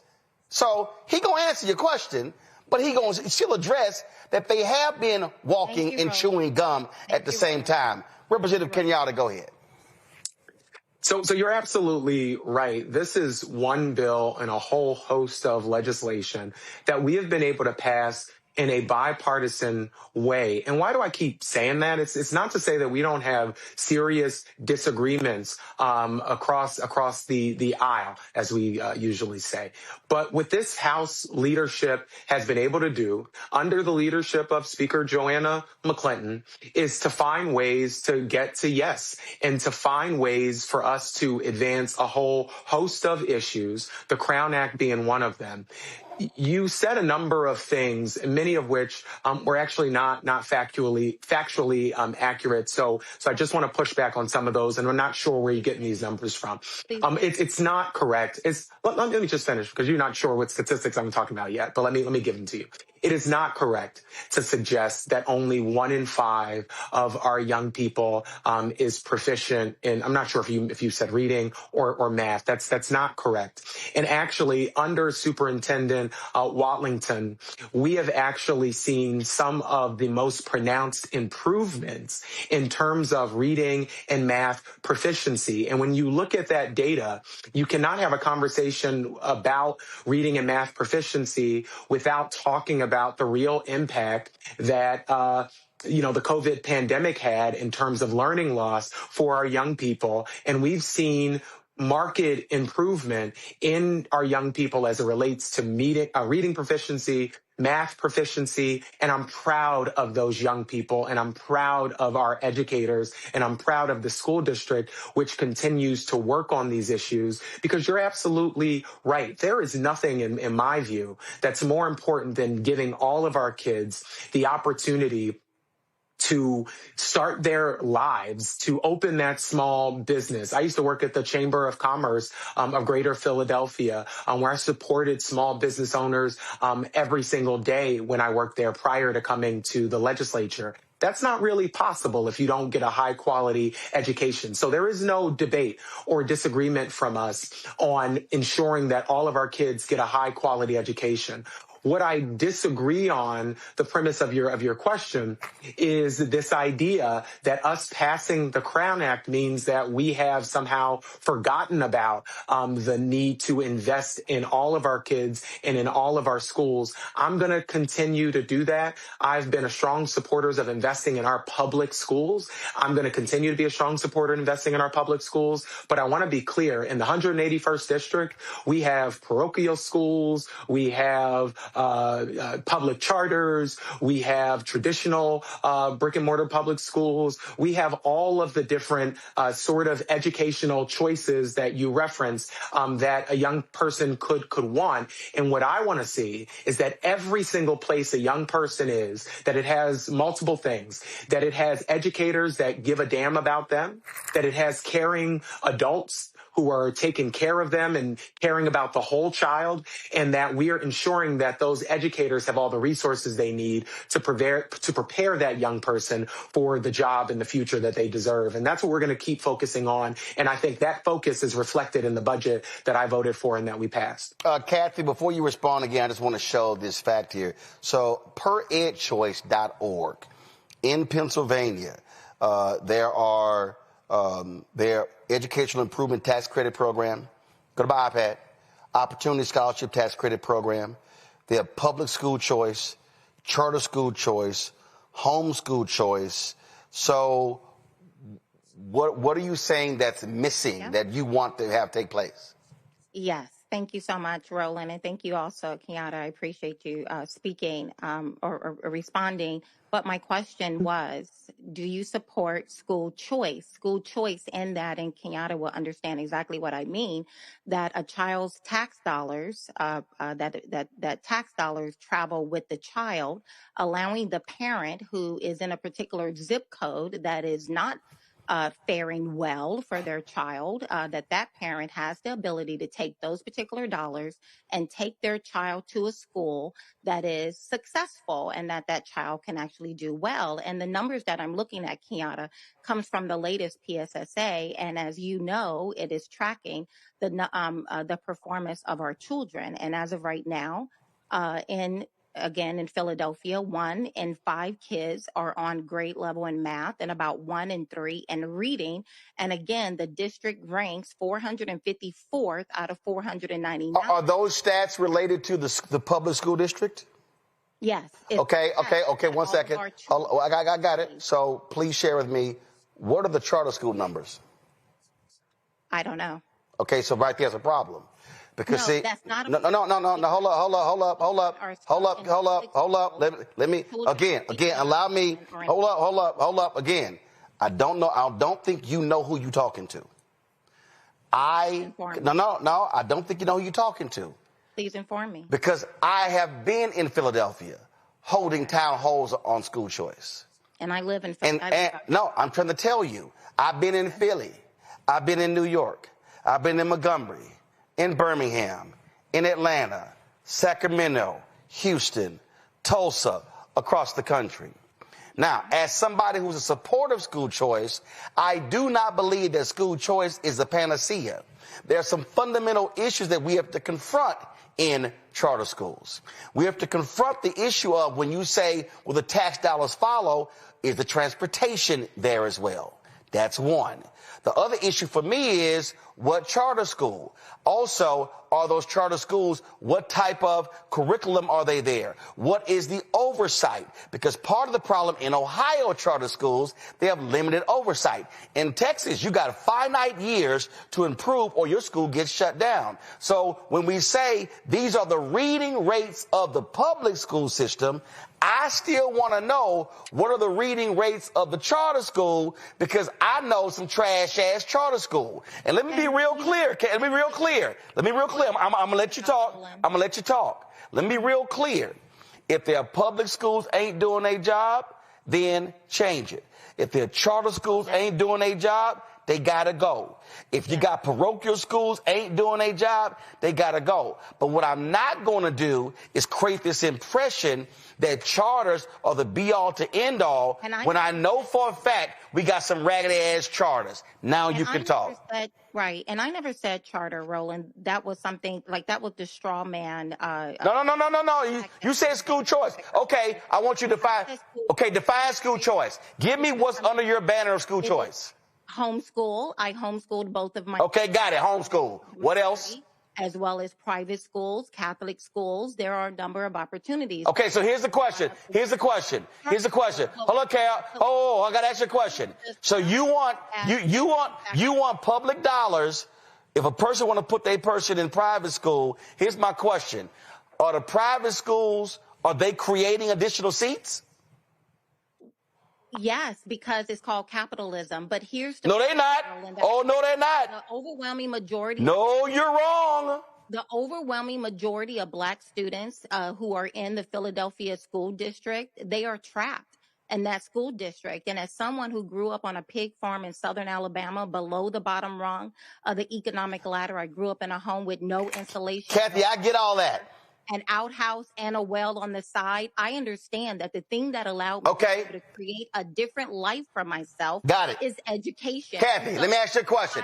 Kathy, I'm going to ask you a basic question. Oh my God. Kathy, I'm going to ask you a basic, hold up. Kathy, I want data. No, Kathy, I want data. How many private schools are there in Philadelphia? No, Kathy, I'm going to ask you a basic question. How many private schools are there in Philadelphia? Representative Kenyatta, how many private? No. I'm asking you, Kathy. How many private schools are? Kathy, if this your issue, I'm asking you. What you 1 moment, Roland, you asked me to come on talking about why I feel the way about the Crown Act. So if you believe, no, wait a minute. Hold up, Kathy. Now you brought up the Crown Act, but then you want to bring up school education in Philly. So how you don't know these facts? 9 problems. And hair racism isn't one of them. Hey, Kathy, this is real basic. Kathy, this is real basic. If you were trying to tell Representative Kenyatta you support school choice and you want money to go to private schools, I'm asking you, Kathy, I'm asking you, one, how many private schools are in Philadelphia? 2, I want to know, hold up, Kathy. 2, I want to know how many available seats are in the private schools. The reason I'm asking you that, because when they were talking about school choice in Texas, you know what they said? We can send our kids to private schools. In the entire state of Texas, there were 30,000 private seats.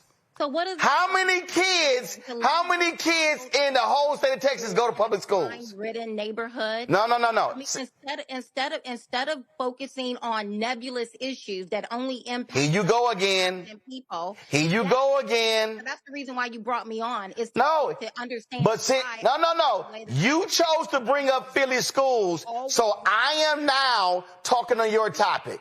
Yes, I love it. I can talk about Representative Kenyatta, I'm going to say, Representative Kenyatta, here's the fundamental problem right here.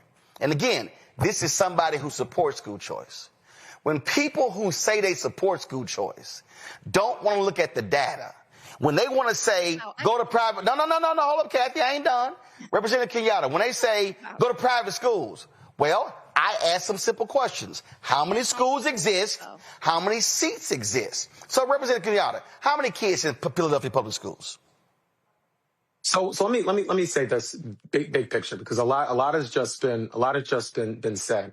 I want to reiterate what I said in a previous response. I have private schools in my district. I have traditional public schools in my district. We have public charters in my district. I understand, and I hope is a value that's shared by everybody in this conversation, that any place, any school, even if it is homeschool, that a young person is a place that should be safe, is a place that should be well-resourced, and is a place where we need to be preparing our kids to go out and live their lives. A part of the numbers that, constantly get thrown around about the Philadelphia school district are a direct reflection of our refusal to invest in those schools with the same basic measure of funding that we had across the Commonwealth and other school districts. Again, this is not Malcolm's opinion, though it is. This is empirical. It's fact-based. It went through a nearly decade court case that highlighted what that has meant in terms of the lack of ability for our educators to have the resources that they need. In terms of that the lack of funding, resulting in classrooms where you have, 40, 50 kids, in a classroom. I agree with something you said, Roland, this idea that if we defund all of the public schools, which I guess is the end result of this, of what's being said here, that somehow our kids, inherently end up, better, is not backed up by the data. There are charter schools where young people are not performing where we want them to perform. There are public schools where they're not performing where we want to perform. And there are kids who are being homeschooled by parents who do not have the technical expertise to even help them with their homework, let alone be the only person teaching them. And they need support. And so there are a variety of different educational institutions. Our budget invested in education across Pennsylvania. And you know what? We invested in young people across Pennsylvania, and we also passed the Crown Act. I was happy to vote for both. Well, Malcolm, here's why I asked the question. Hold on, Kathy. I got about to say this, and then you can respond, and then this is going to be the last round because I got some other stuff. This is why I asked the question.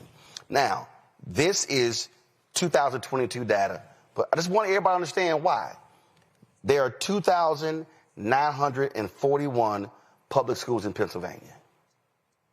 There are 2,156 private schools in Pennsylvania. But here is the critical number. Pennsylvania's private schools only educate 11.5% of the students in the whole state. Now again, 2,941 public schools, 2,156 private schools. So one of the reasons the private schools have been successful because they have smaller classrooms, different focus. The point that I am making, Kathy, as a school choice supporter, there are not enough seats, and they are not going to open more seats because they want to remain small and inclusive and exclusive. So when we're talking about this notion here, what we have to recognize is that this idea, and you're talking to somebody who is for 8 years has hosted the Friendship Public Charter School Teacher of the Year program in D.C. So I know this whole thing. The problem when we talk about school choice, you have to also look at the data to say how many high-performing charter schools exist, how many mid-performing charter schools exist, and how many low-performing charter schools exist. And so I know this deal. It's not this notion that they're just so great and wonderful. There are some trash-ass charter schools. Period, point blank. And I want them out of business. So we have to have a education system that is balanced. We're going to have public, we're going to have private, we're going to have home, we're going to have parochial, we're going to have all of that. But this notion that school choice is the savior, it's not factual. Kathy, make your final comment. Yeah. Representative Kenyatta, make the final comment, and then I'm going to a break. Roland, thank you so much. Listen, bravo to the both of you, because you have just proved my point. We have very real, large, systemic issues that we need to be putting all of our attention on. There's only so much time, so much breath, so much attention span. And bravo to the both of you for making my point. We have very real issues that impact more than 1,000 people. And we can do a lot. We can do it all at the same time, Kathy. For the opportunity. Kathy, we can do it all at the same time. Thank you for proving my point. But we can do it. Kathy, your point wasn't proven because Representative Kenyatta literally laid out a litany of things that they've done. That needs to be. And they did all that stuff and the Crown Act. Representative Kenyatta, final comment. And yet our children. Representative Kenyatta, final comment.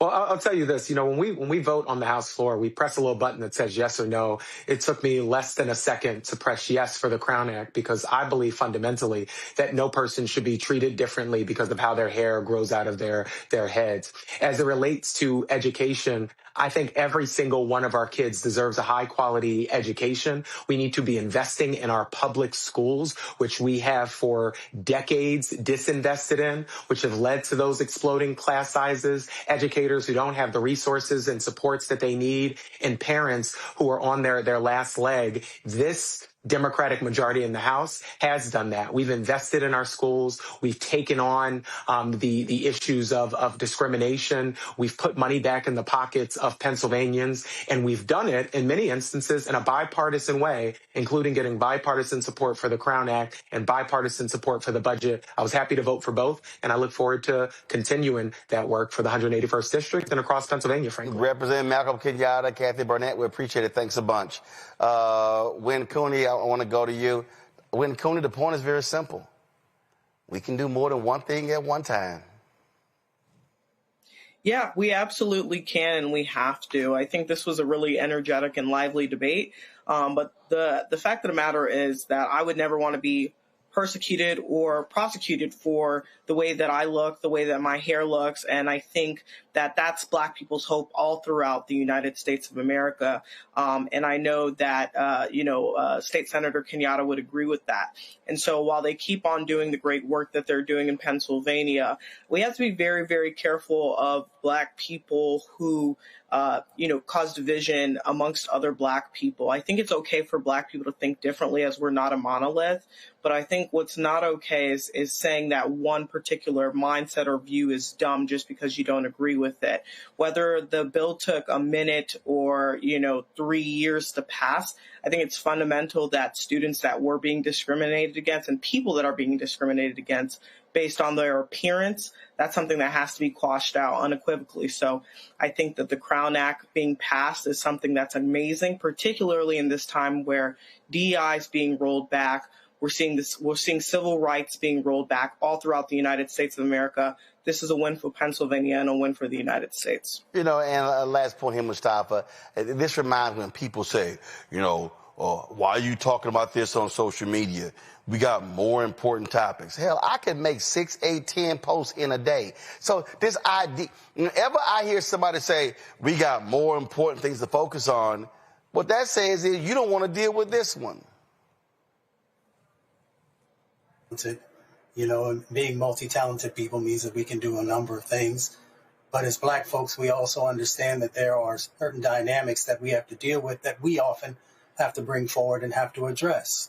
And the Crown Act is one of those moments when we get to actually address some injustices that have held us back in various ways. So, maybe one of these days, Black folks will learn to come together. We'll learn that we can, when we're stronger, when we all, kind of join hands and focus on the things that have held us back. And I appreciate Malcolm for the way that he articulates a message, the way that he unpacks it, and the way that he gets things done, and all those others who helped pass the Crown Act, because the Crown Act didn't exist when I was coming up and when folks were telling me that I would never make it to the top if I didn't cut my locks off. So I would never want another young brother or sister to ever have to deal with that, nor should they. Absolutely. And again, I told y'all, we deal in facts here. So when you say something that ain't factual, you're going to have to deal with it. Short break. We come back. Headlines. You're watching Roland Martin Unfiltered on the Black Stud Network. If in this country right now, you have people get up in the morning and the only thing they can think about is how many people they can hurt, and they got the power, that's the time for mourning. For better or worse, what makes America special, it's that legal system that's supposed to protect minorities from the tyranny of the majority. We are at a point of a moral emergency. We must raise a voice of outrage. We must raise a voice of compassion. And we must raise a voice of unity. We are not in a crisis of party versus party. We are in a crisis of civilization, a human rights crisis, and a crisis of democracy itself. And guess what? You've been chosen to make sure that those that would destroy, those that would hate, don't have the final say, and they don't ultimately win. Hey, what's up, everybody? It's Godfrey, the funniest dude on the planet. And you're watching Roland Martin Unfiltered.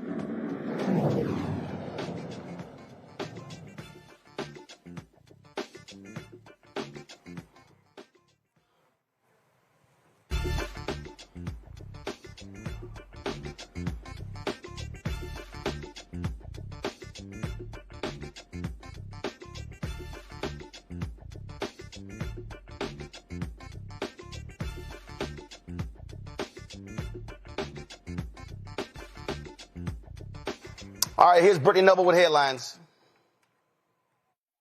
Well, Roland, in Virginia, families and the NAACP are in court opposing the reinstatement of Confederate names on 2 public schools. The lawsuit challenges the Shenandoah County School Board's 2024 decision to restore the names of Stonewall Jackson High School and Ashby Lee Elementary School. Plaintiffs say the move creates a discriminatory environment for Black students and violates their First and 14th Amendment rights. They will present evidence and testimony showing how the names impact students' learning environment and sense of safety.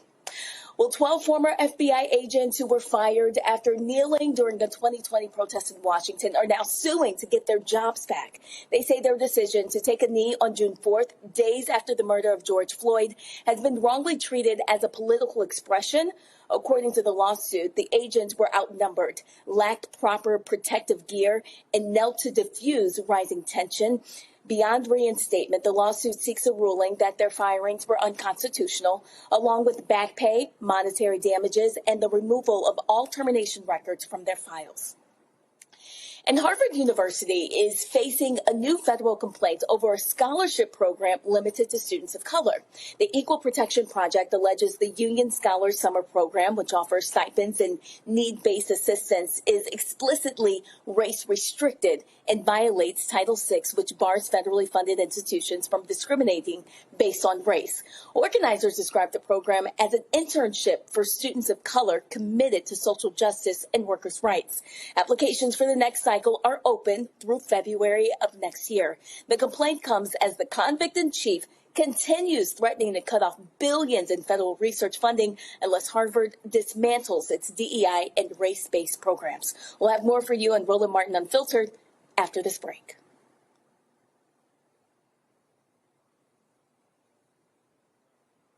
This week on the other side of change. Book bans, anti-intellectualism, and Trump's continued war on wisdom. This is a coordinated backlash to progress. At the end of the day, conservatives realized that they couldn't win a debate on facts. They started using our language against us, right? Remember when we were all woke and the woke movement and all that kind of stuff? Now everything is anti-woke, right? When we were talking about including diversity, equity, inclusion, higher education, now it's anti-DEI. All this are efforts to suppress the truth because truth empowers people. You're watching The Other Side of Change only on the Black Star Network. Michael McMillan, President and CEO of the Urban League of Metropolitan St. Louis, and you are watching Roland Martin Unfiltered.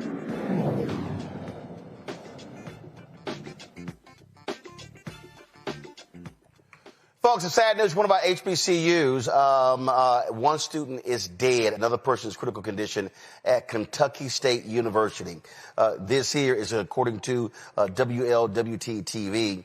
It says that the Frankfort Police Department got a call around 3:35 p.m. regarding, quote, an active aggressor. A suspect was taken into custody around 3:40 p.m. One student died from the shooting. Another student has been hospitalized in critical condition but is stable. The suspect who was taken to custody is not a student at the university. No one knows exactly what went on here. The governor, Andy Beshear, said, quote, violence has no place in our Commonwealth or country. Let's please pray for the families affected and for our KSU students. Kentucky State University was placed on lockdown while the investigation continues. And so, again, a deadly shooting on the campus of Kentucky State University this afternoon. One student dead, one student in critical condition. The shooter has been apprehended.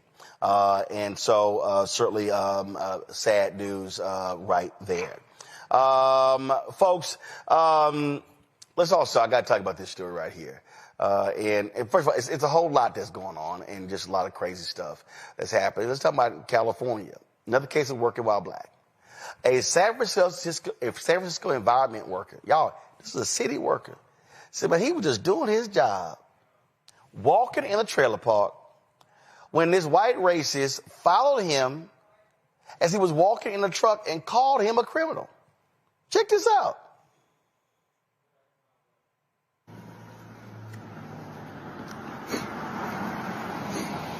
Hey.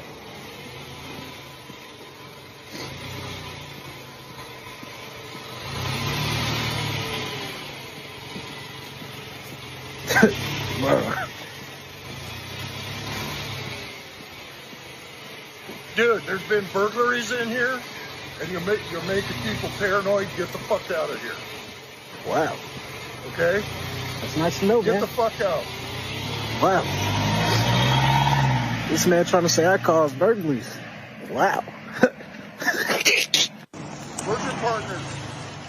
Where's your partners? So what? Don't come close to me. Where's your partners? Are you trying to hit me? Motherfucker. You trying to assault me, sir? Oh, he finna run me over. That boy not playing, though. Chill, bro. I'm trying to leave. Can I go, bro? You gonna run me over, gang? He trying to run me over, folks. Let me get up out of here, man. Don't run me over, bro. I ain't gonna lie.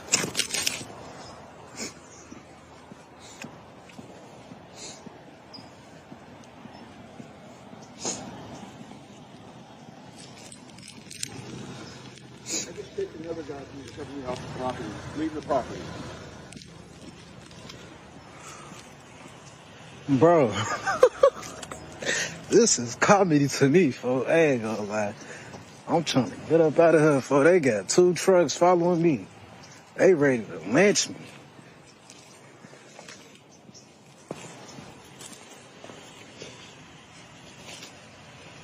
Get out. All your partners get out of here. The worker has not been identified, but his harasser has been identified as 52-year-old Mark Harlan Thompson. San Francisco police confirmed they've opened an investigation and are looking into whether Thompson's actions were racially motivated. Yeah. All right, check this out. Now, y'all know what FAFO means. I don't know when these people gonna learn. All right? So this unidentified white woman, she found out the hard way. When a black woman warns you, she gonna knock your ass out, believe her. Hey, bitch, y'all fuck y'all kids, bitch. Don't ever tell my motherfucking mama to fuck me. You stupid racist white bitch. You go to a black motherfucker. Yes. Yeah, you're racist. You a racist bitch. So are you. You a racist ass bitch. So are you. So are you. I'm stepping away. If you come any close, I'ma dog you. Dog that bitch.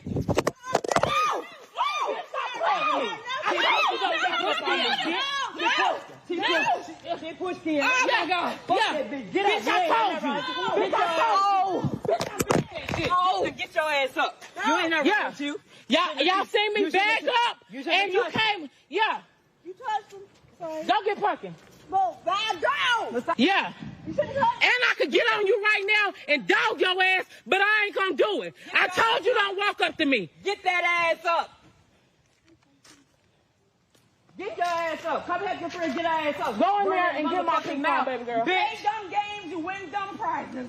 Dumb bitch. Tired of you fucking with us. Yeah. Keep fucking with us. That's what's up. Yeah. Fuck happened. Yeah. Get your ass up. Yeah. Talk all that shit. Get your ass shit wrong with you. Bitch, I told you, stop fucking with us.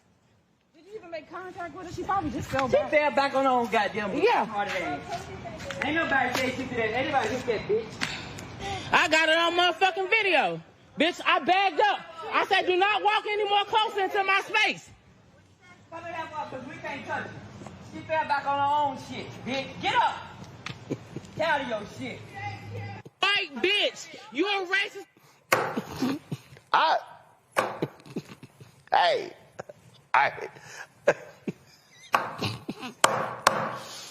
Oh my God, I told you people crazy. Okay, white woman in Wisconsin cusses out, shouts the N-word. Her name is Crystal Wilsey, hollering, I'm a racist. This happened right here. Y'all seen it all on social media. Turn the iPad up. And so she acted a fool, shooting him the finger. Come on, go to my iPad. Want me to throw water on you? I am racist. So idiot, for and real. you are an idiot. No, I'm not. racist, and I'll say that to the whole entire world. Don't be disrespectful. You ruined your life, by the way. Oh, you talking about respect?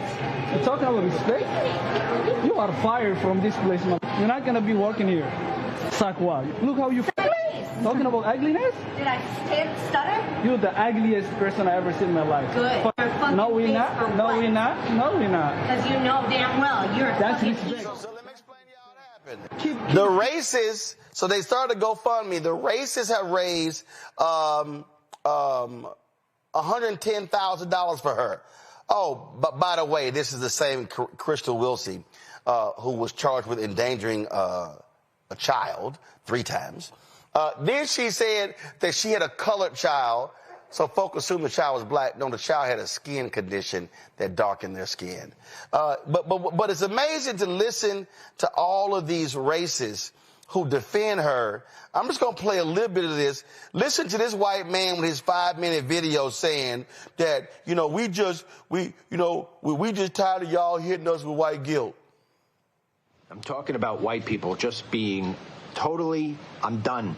I'm saying what's on my mind. White people in this country have been pressured and guilted and lied about to an extreme that is best seen on a Cinnabon video. We'll get to that in a second. But think about how many times you've heard that as a white person, you are privileged, you have white privilege, and that you're a racist, and that you're a nationalist, and that you're a Nazi. You can only take that language so many times until you sit and say, I'm going to fight back. There's only so many times you could be punched in the face until you put up a defense, and that defense is a hard offense. Let me take you to the Cinnabon video in case you haven't. Okay. I want to let you know you're going to end up that white woman got knocked out on that damn street. What was crazy when Cooney, these folks, they don't call me a racist. Don't act like one. Don't call me a white supremacist. Don't act like one. Don't call me a Nazi. Don't vote for one. I mean, Roland, what you just showed in these 3 videos has shown that obviously America has a racial problem, right? We're seeing extremely racially charged behavior. But what infuriated me about the first video, which was the video out in California, is that young man was wearing identification, right? He was wearing his name badge, he was wearing his city uniform. So there was no reason for him to be accosted by that man in the pickup truck. And I think it actually proves a salient point to what we were talking about earlier, right, Roland? This is why things like the Crown Act are important. One of the reasons why that young man was profiled was because he had locks, right? And anybody that can, with eyes, can see that. And so it's extremely frustrating when people get online and say, we don't need things like the Crown Act. Black and brown people are being discriminated against every single day because of how they look. And that video exemplifies that. So that's extremely, extremely frustrating. The second video, I'm still in tears about. It's actually just, she's still sleeping right now, I'm sure of it. But, like you said, FAFO. And, we have to continue to be vigilant, but it is extremely scary. It shows you the tide of America that, people are raising hundreds of thousands of dollars to support people who are openly proclaiming their bigotry. It's really, really scary times we're in, Roland. Well, the thing here is that black folk are just trying to do their job. And the thing is, we have seen black FedEx workers, black UPS workers. So it don't matter you even have a uniform. You could be driving the FedEx truck. We had some robberies. You're going to get out of our neighborhood. That's how these fools are. Ahmaud Arbery is dead because 3 white men accused him of robbery when he was jogging. This is the reality of being black in America, Mustafa. Yeah, that last point is so incredibly important because racism is deadly in many instances for our community. You can be jogging, going into an abandoned house that other people have went in, or, I can't remember exactly how the house was set up, but he wasn't the first one who went in there and then ended up dead because folks felt that they had the right to be able to do that. So we have to understand, how serious this is, how deadly serious these situations can get into. I'm a man who believes in peace when you can, but, Malcolm said, if you put your hands on me, then I'm going to make sure that you'll never put them on anybody else. And folks need to understand when you want to talk about the stressors that are associated with dealing with the many of the situations that we have to deal with, then, of course, unfortunately, sometimes there are situations where you have to change those dynamics as rapidly as possible. For that last video that the man was talking about, white folks being tired, who could possibly be more tired than our folks of all the injustices, of the structural inequalities, of the laws that were put in place to allow us to be brutalized, that allowed folks to be able to take our land, to allow folks to be able to, do whatever they wanted with the women who are in our lives and a number of other things. So when you bring forward now, because somebody has said something that you now have to push back, if that was the case, then, we would have done that a long, long time ago, but yet we still found grace and found ways of being able to address these issues. So I don't have a whole lot of sympathy for individuals who, because somebody said something now, you decide that now you have to fight back and push back when you are the ones who actually put in place the injustices that have caused this situation. America has to figure out if it wants to address the issue in a real way and do the real work. And until it does, we are going to continue to have these problems. And this is why I wrote my book, White Fear, How the Browning of America is Making White Folks Lose Their Minds. And they are truly losing their minds. Time for Marketplace. Roll it.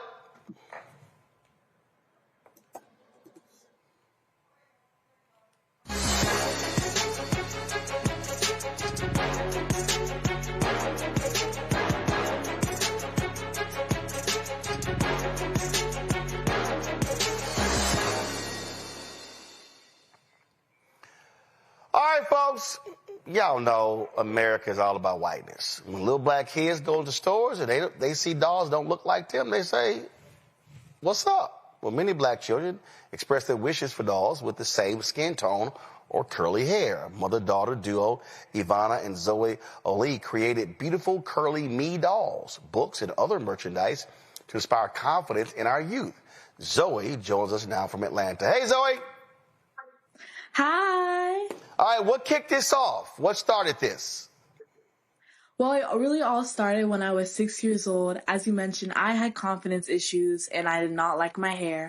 So one day I came home from school and I asked my mom why my hair wasn't straight or pretty like my classmates.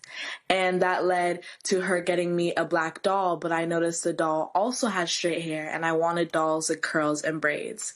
So when I went back to the stores and could not find any, I decided I wanted to make my own, and Beautiful Curly Me was born. Oh, cool. So, so take us through. I got three of the dolls right here. Got three of the dolls right here. And you're right. When you see these dolls, they got long, silky hair, and you like, nah, I need to see a fro. I need to see some curls. Yes, exactly. That's Bella you're holding. You can wash and style her hair. And it was so important to me to make dolls that reflect not only me, but the world around us. Absolutely here. So what we got here? So what's this one called? That's Bella. Bella? Mm-hmm. Okay. All right, cool. Now we got, let's see here. Who we got here? We got Black Doc. We have Vinta. Yes, she is a young scientist, mathematician, and she's all about helping young girls to explore their passions. Okay. All right, then. And see, let's see here. And this is the Madam VP doll? Yes, it is based off of VP Kamala Harris to help young girls know that we can be and do anything, including the next vice president. And this on the back, this is a selfie you took with the vice president. Yes, I got to meet her earlier this year. It was amazing. So we made the doll inspired after her. Gotcha. And now, have you sent her one of these dolls? Yes, we have. Okay. Now, when did y'all start the company? So how long have y'all been producing dolls? I started my company when I was 7, and I'm 13 now. So it's going on 6 years now. And we're really all about inspiring confidence in young girls through the dolls that you see there and books and empowering puzzles. All right. So y'all have the dolls. What else do y'all have? We have books that I've written, like Beautiful Curly Me here, and other journals. I have empowering puzzles, and we have a girls club, a girls leadership club, and for every doll that is bought on my website or in stores, we give one to a young girl in need in an underserved community. All right, cool. Questions from my panel. Win Cooney, you first. I'm super inspired by the work you're doing. It's so exciting to see a young Black woman following her dreams. What's the most exciting thing you have coming up with the sale of the dolls this year in the year 2026? We're seeing so many different people run for office, like Congresswoman Jasmine Crockett. Any plans to expand what we see with the vice presidential line into other political figures? Yes, definitely. The Madam VP doll is the first of our Inspire Her collection. So we're working on making sure that young girls are represented in every single area in politics and just making sure we are getting that representation. So definitely. And thank you. Mustafa. Well, you've done so many amazing things at such a young age. What's the future look like for you? And what would you like to be able to, what's the next big mountain you want to climb? Yeah, so right now for the business, we are working on expanding our product line to more toys, as well as I'm launching a confidence course, and we are working on a TV animated series in the works by the grace of God. And for me personally, I speak, so I gave a TEDx talk when I was 10 years old. I'm the youngest Black person to do that. So I'm continuing to speaking and just spreading my message of confidence to girls all over the world. All right. And so any new dolls coming up? up? Anything, what are you working on next? Yes, we have some new dolls coming up, some that are into art, creatives, engineers, so definitely a lot of new products to look out for. Okay. And when you're coming up with these new ideas, where are you gaining inspiration from? I really gain inspiration from the world around me, so the people I see. When I was younger, I really wanted to create a doll that had hair like mine, that had hair like other girls I know, just to make sure we were representing how the wide variety and the diversity and the beauty of our people. Oh, that's cool. And so, now see what I really love about this doll here. Go to my eye. See, when I do this here, this is me with one of my nieces. Come on, I'm jacking with my niece Rachel right here. So yeah. So this is what I'm always doing to her little blonde head. So yes. Yes, and it feels the same, doesn't it? Just yes. like our hair. Actually, this one feel better than Rachel's hair. I think this was just washed. I think Rachel needs a wash. Yeah, you can wash and style her hair. So. All right, folks, if y'all want to check out Zoe's dolls, Beautiful Curly Me, I want y'all to go right now, shopblackstarnetwork.com. Y'all need to buy everything out. Christmas is coming up. This is fantastic, and it really is cool. And this is not some little dainty ass doll. This is a big ass girl. I mean, this child almost is big. I just saw my niece just had a baby. This doll bigger than that baby. And so y'all see how tall this doll is.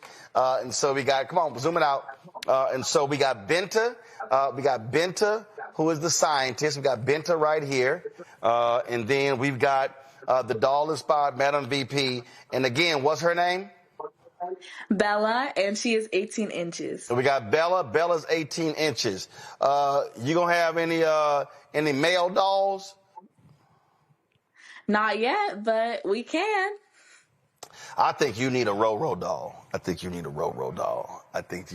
We should talk about that. I think you need a Roro doll. That's what I'm saying. That's what I'm thinking. All right, y'all, I want you to go to shopblackstarnetwork.com. Buy everything up.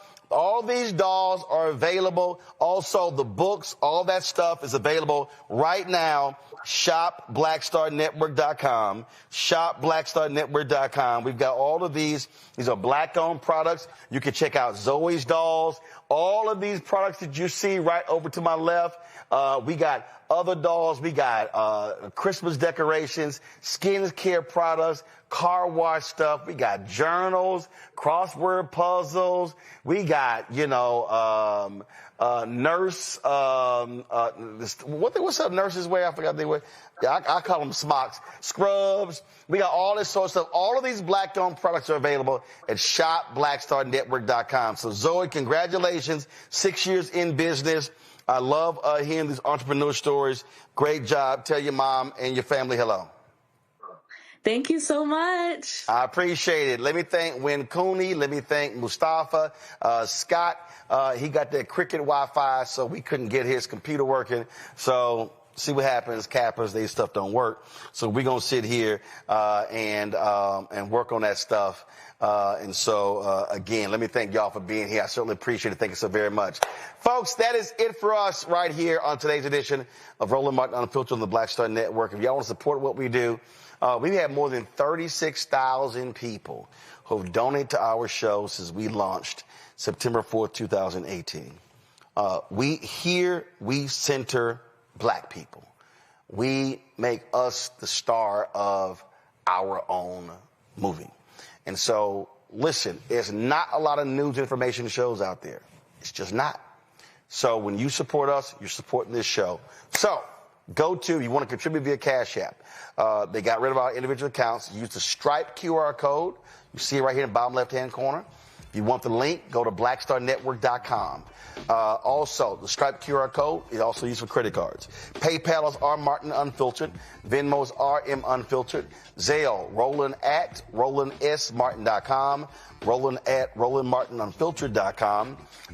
Checks and money order, P.O. Box 57196, Washington, D.C., 20037-0196.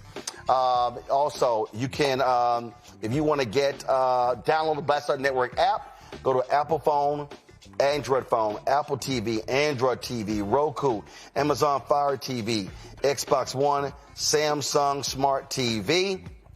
So you do that. If you want to, of course, get my book, White Fear, How the Browning of America is Making White Folks Lose Their Minds, available at bookstores nationwide. You can also get that, and you can, of course, get the audible version that I read as well. So check that out and get that. And then if you want to, of course, get our Roland Martin Unfiltered Black Star Network swag, please do so by going to shopblackstarnetwork.com. Shopblackstarnetwork.com. Y'all can get the swag, and y'all can check all of that out. So be sure to get the swag. If you also want to, again, these products, these are all black-owned companies, y'all. People doing some amazing work. Let's support our black-owned companies. They are hiring our people. They are investing in our community. They're doing these things. So when you go to shopblackstarnetwork.com, all these products you see are black-owned products. And so please support. Please do so. You also, if you want to support Fanbase, first, I want you to download the app. Download the app. Only 9 days left if you want to become an investor. For more, I'm an investor. I invested a long time ago. More information, go to startengine.com/fanbase. Startengine.com/fanbase. Check it out if you want to do that. And I'm telling you, these dogs are pretty cool, y'all. So this really does feel like when I'm jacking with my nieces, playing with their hair. So I'm always messing with them. Remember, I got 9 nieces, 4 nephews, so I'm always jacking with them. And so I was home for Christmas. And so, you know what's so funny when you home for Christmas? How some family members are just so doggone different. So I have my niece. So my niece, Chloe. Chloe just finished law school, y'all. And let me tell you something about these folk, these nieces. So I'm a firm believer. You know, way these kids are. They want to start acting funny when they start getting their own money. So we were home for Thanksgiving, and why is it not showing? Oh, I'm at to play it for y'all tomorrow. Anyway, they were sitting here. They decided to take some shots. And Chloe was so cheap, she ain't bringing up alcohol for everybody else. Now, y'all know I don't drink at all. So I had to call her out. I said, how you going to try to slide in here? I said, with barely any alcohols, and they little small, little plastic cups. So I had to bust her out. So I'm going to show y'all the video tomorrow when I had to bust out my niece, Chloe. For not caring and sharing. She wasn't trying to share no tequila with my uncle, my dad, and everybody else. So, yeah, Chloe, I'm going to call you out tomorrow. You done graduated law school. Now you're making your own money. Now we ain't got to buy y'all. Y'all, I got a simple rule. When you out of school and done, no more support. You got to start buying your own stuff. So my niece, Atlantis, just had a baby. All right, I'll give you a reprieve. But Chloe, Faith, Trey, Solomon, hey, y'all got to start cutting your own checks. Y'all got to start paying for stuff around the house. All right, I got to go. I'll see y'all tomorrow.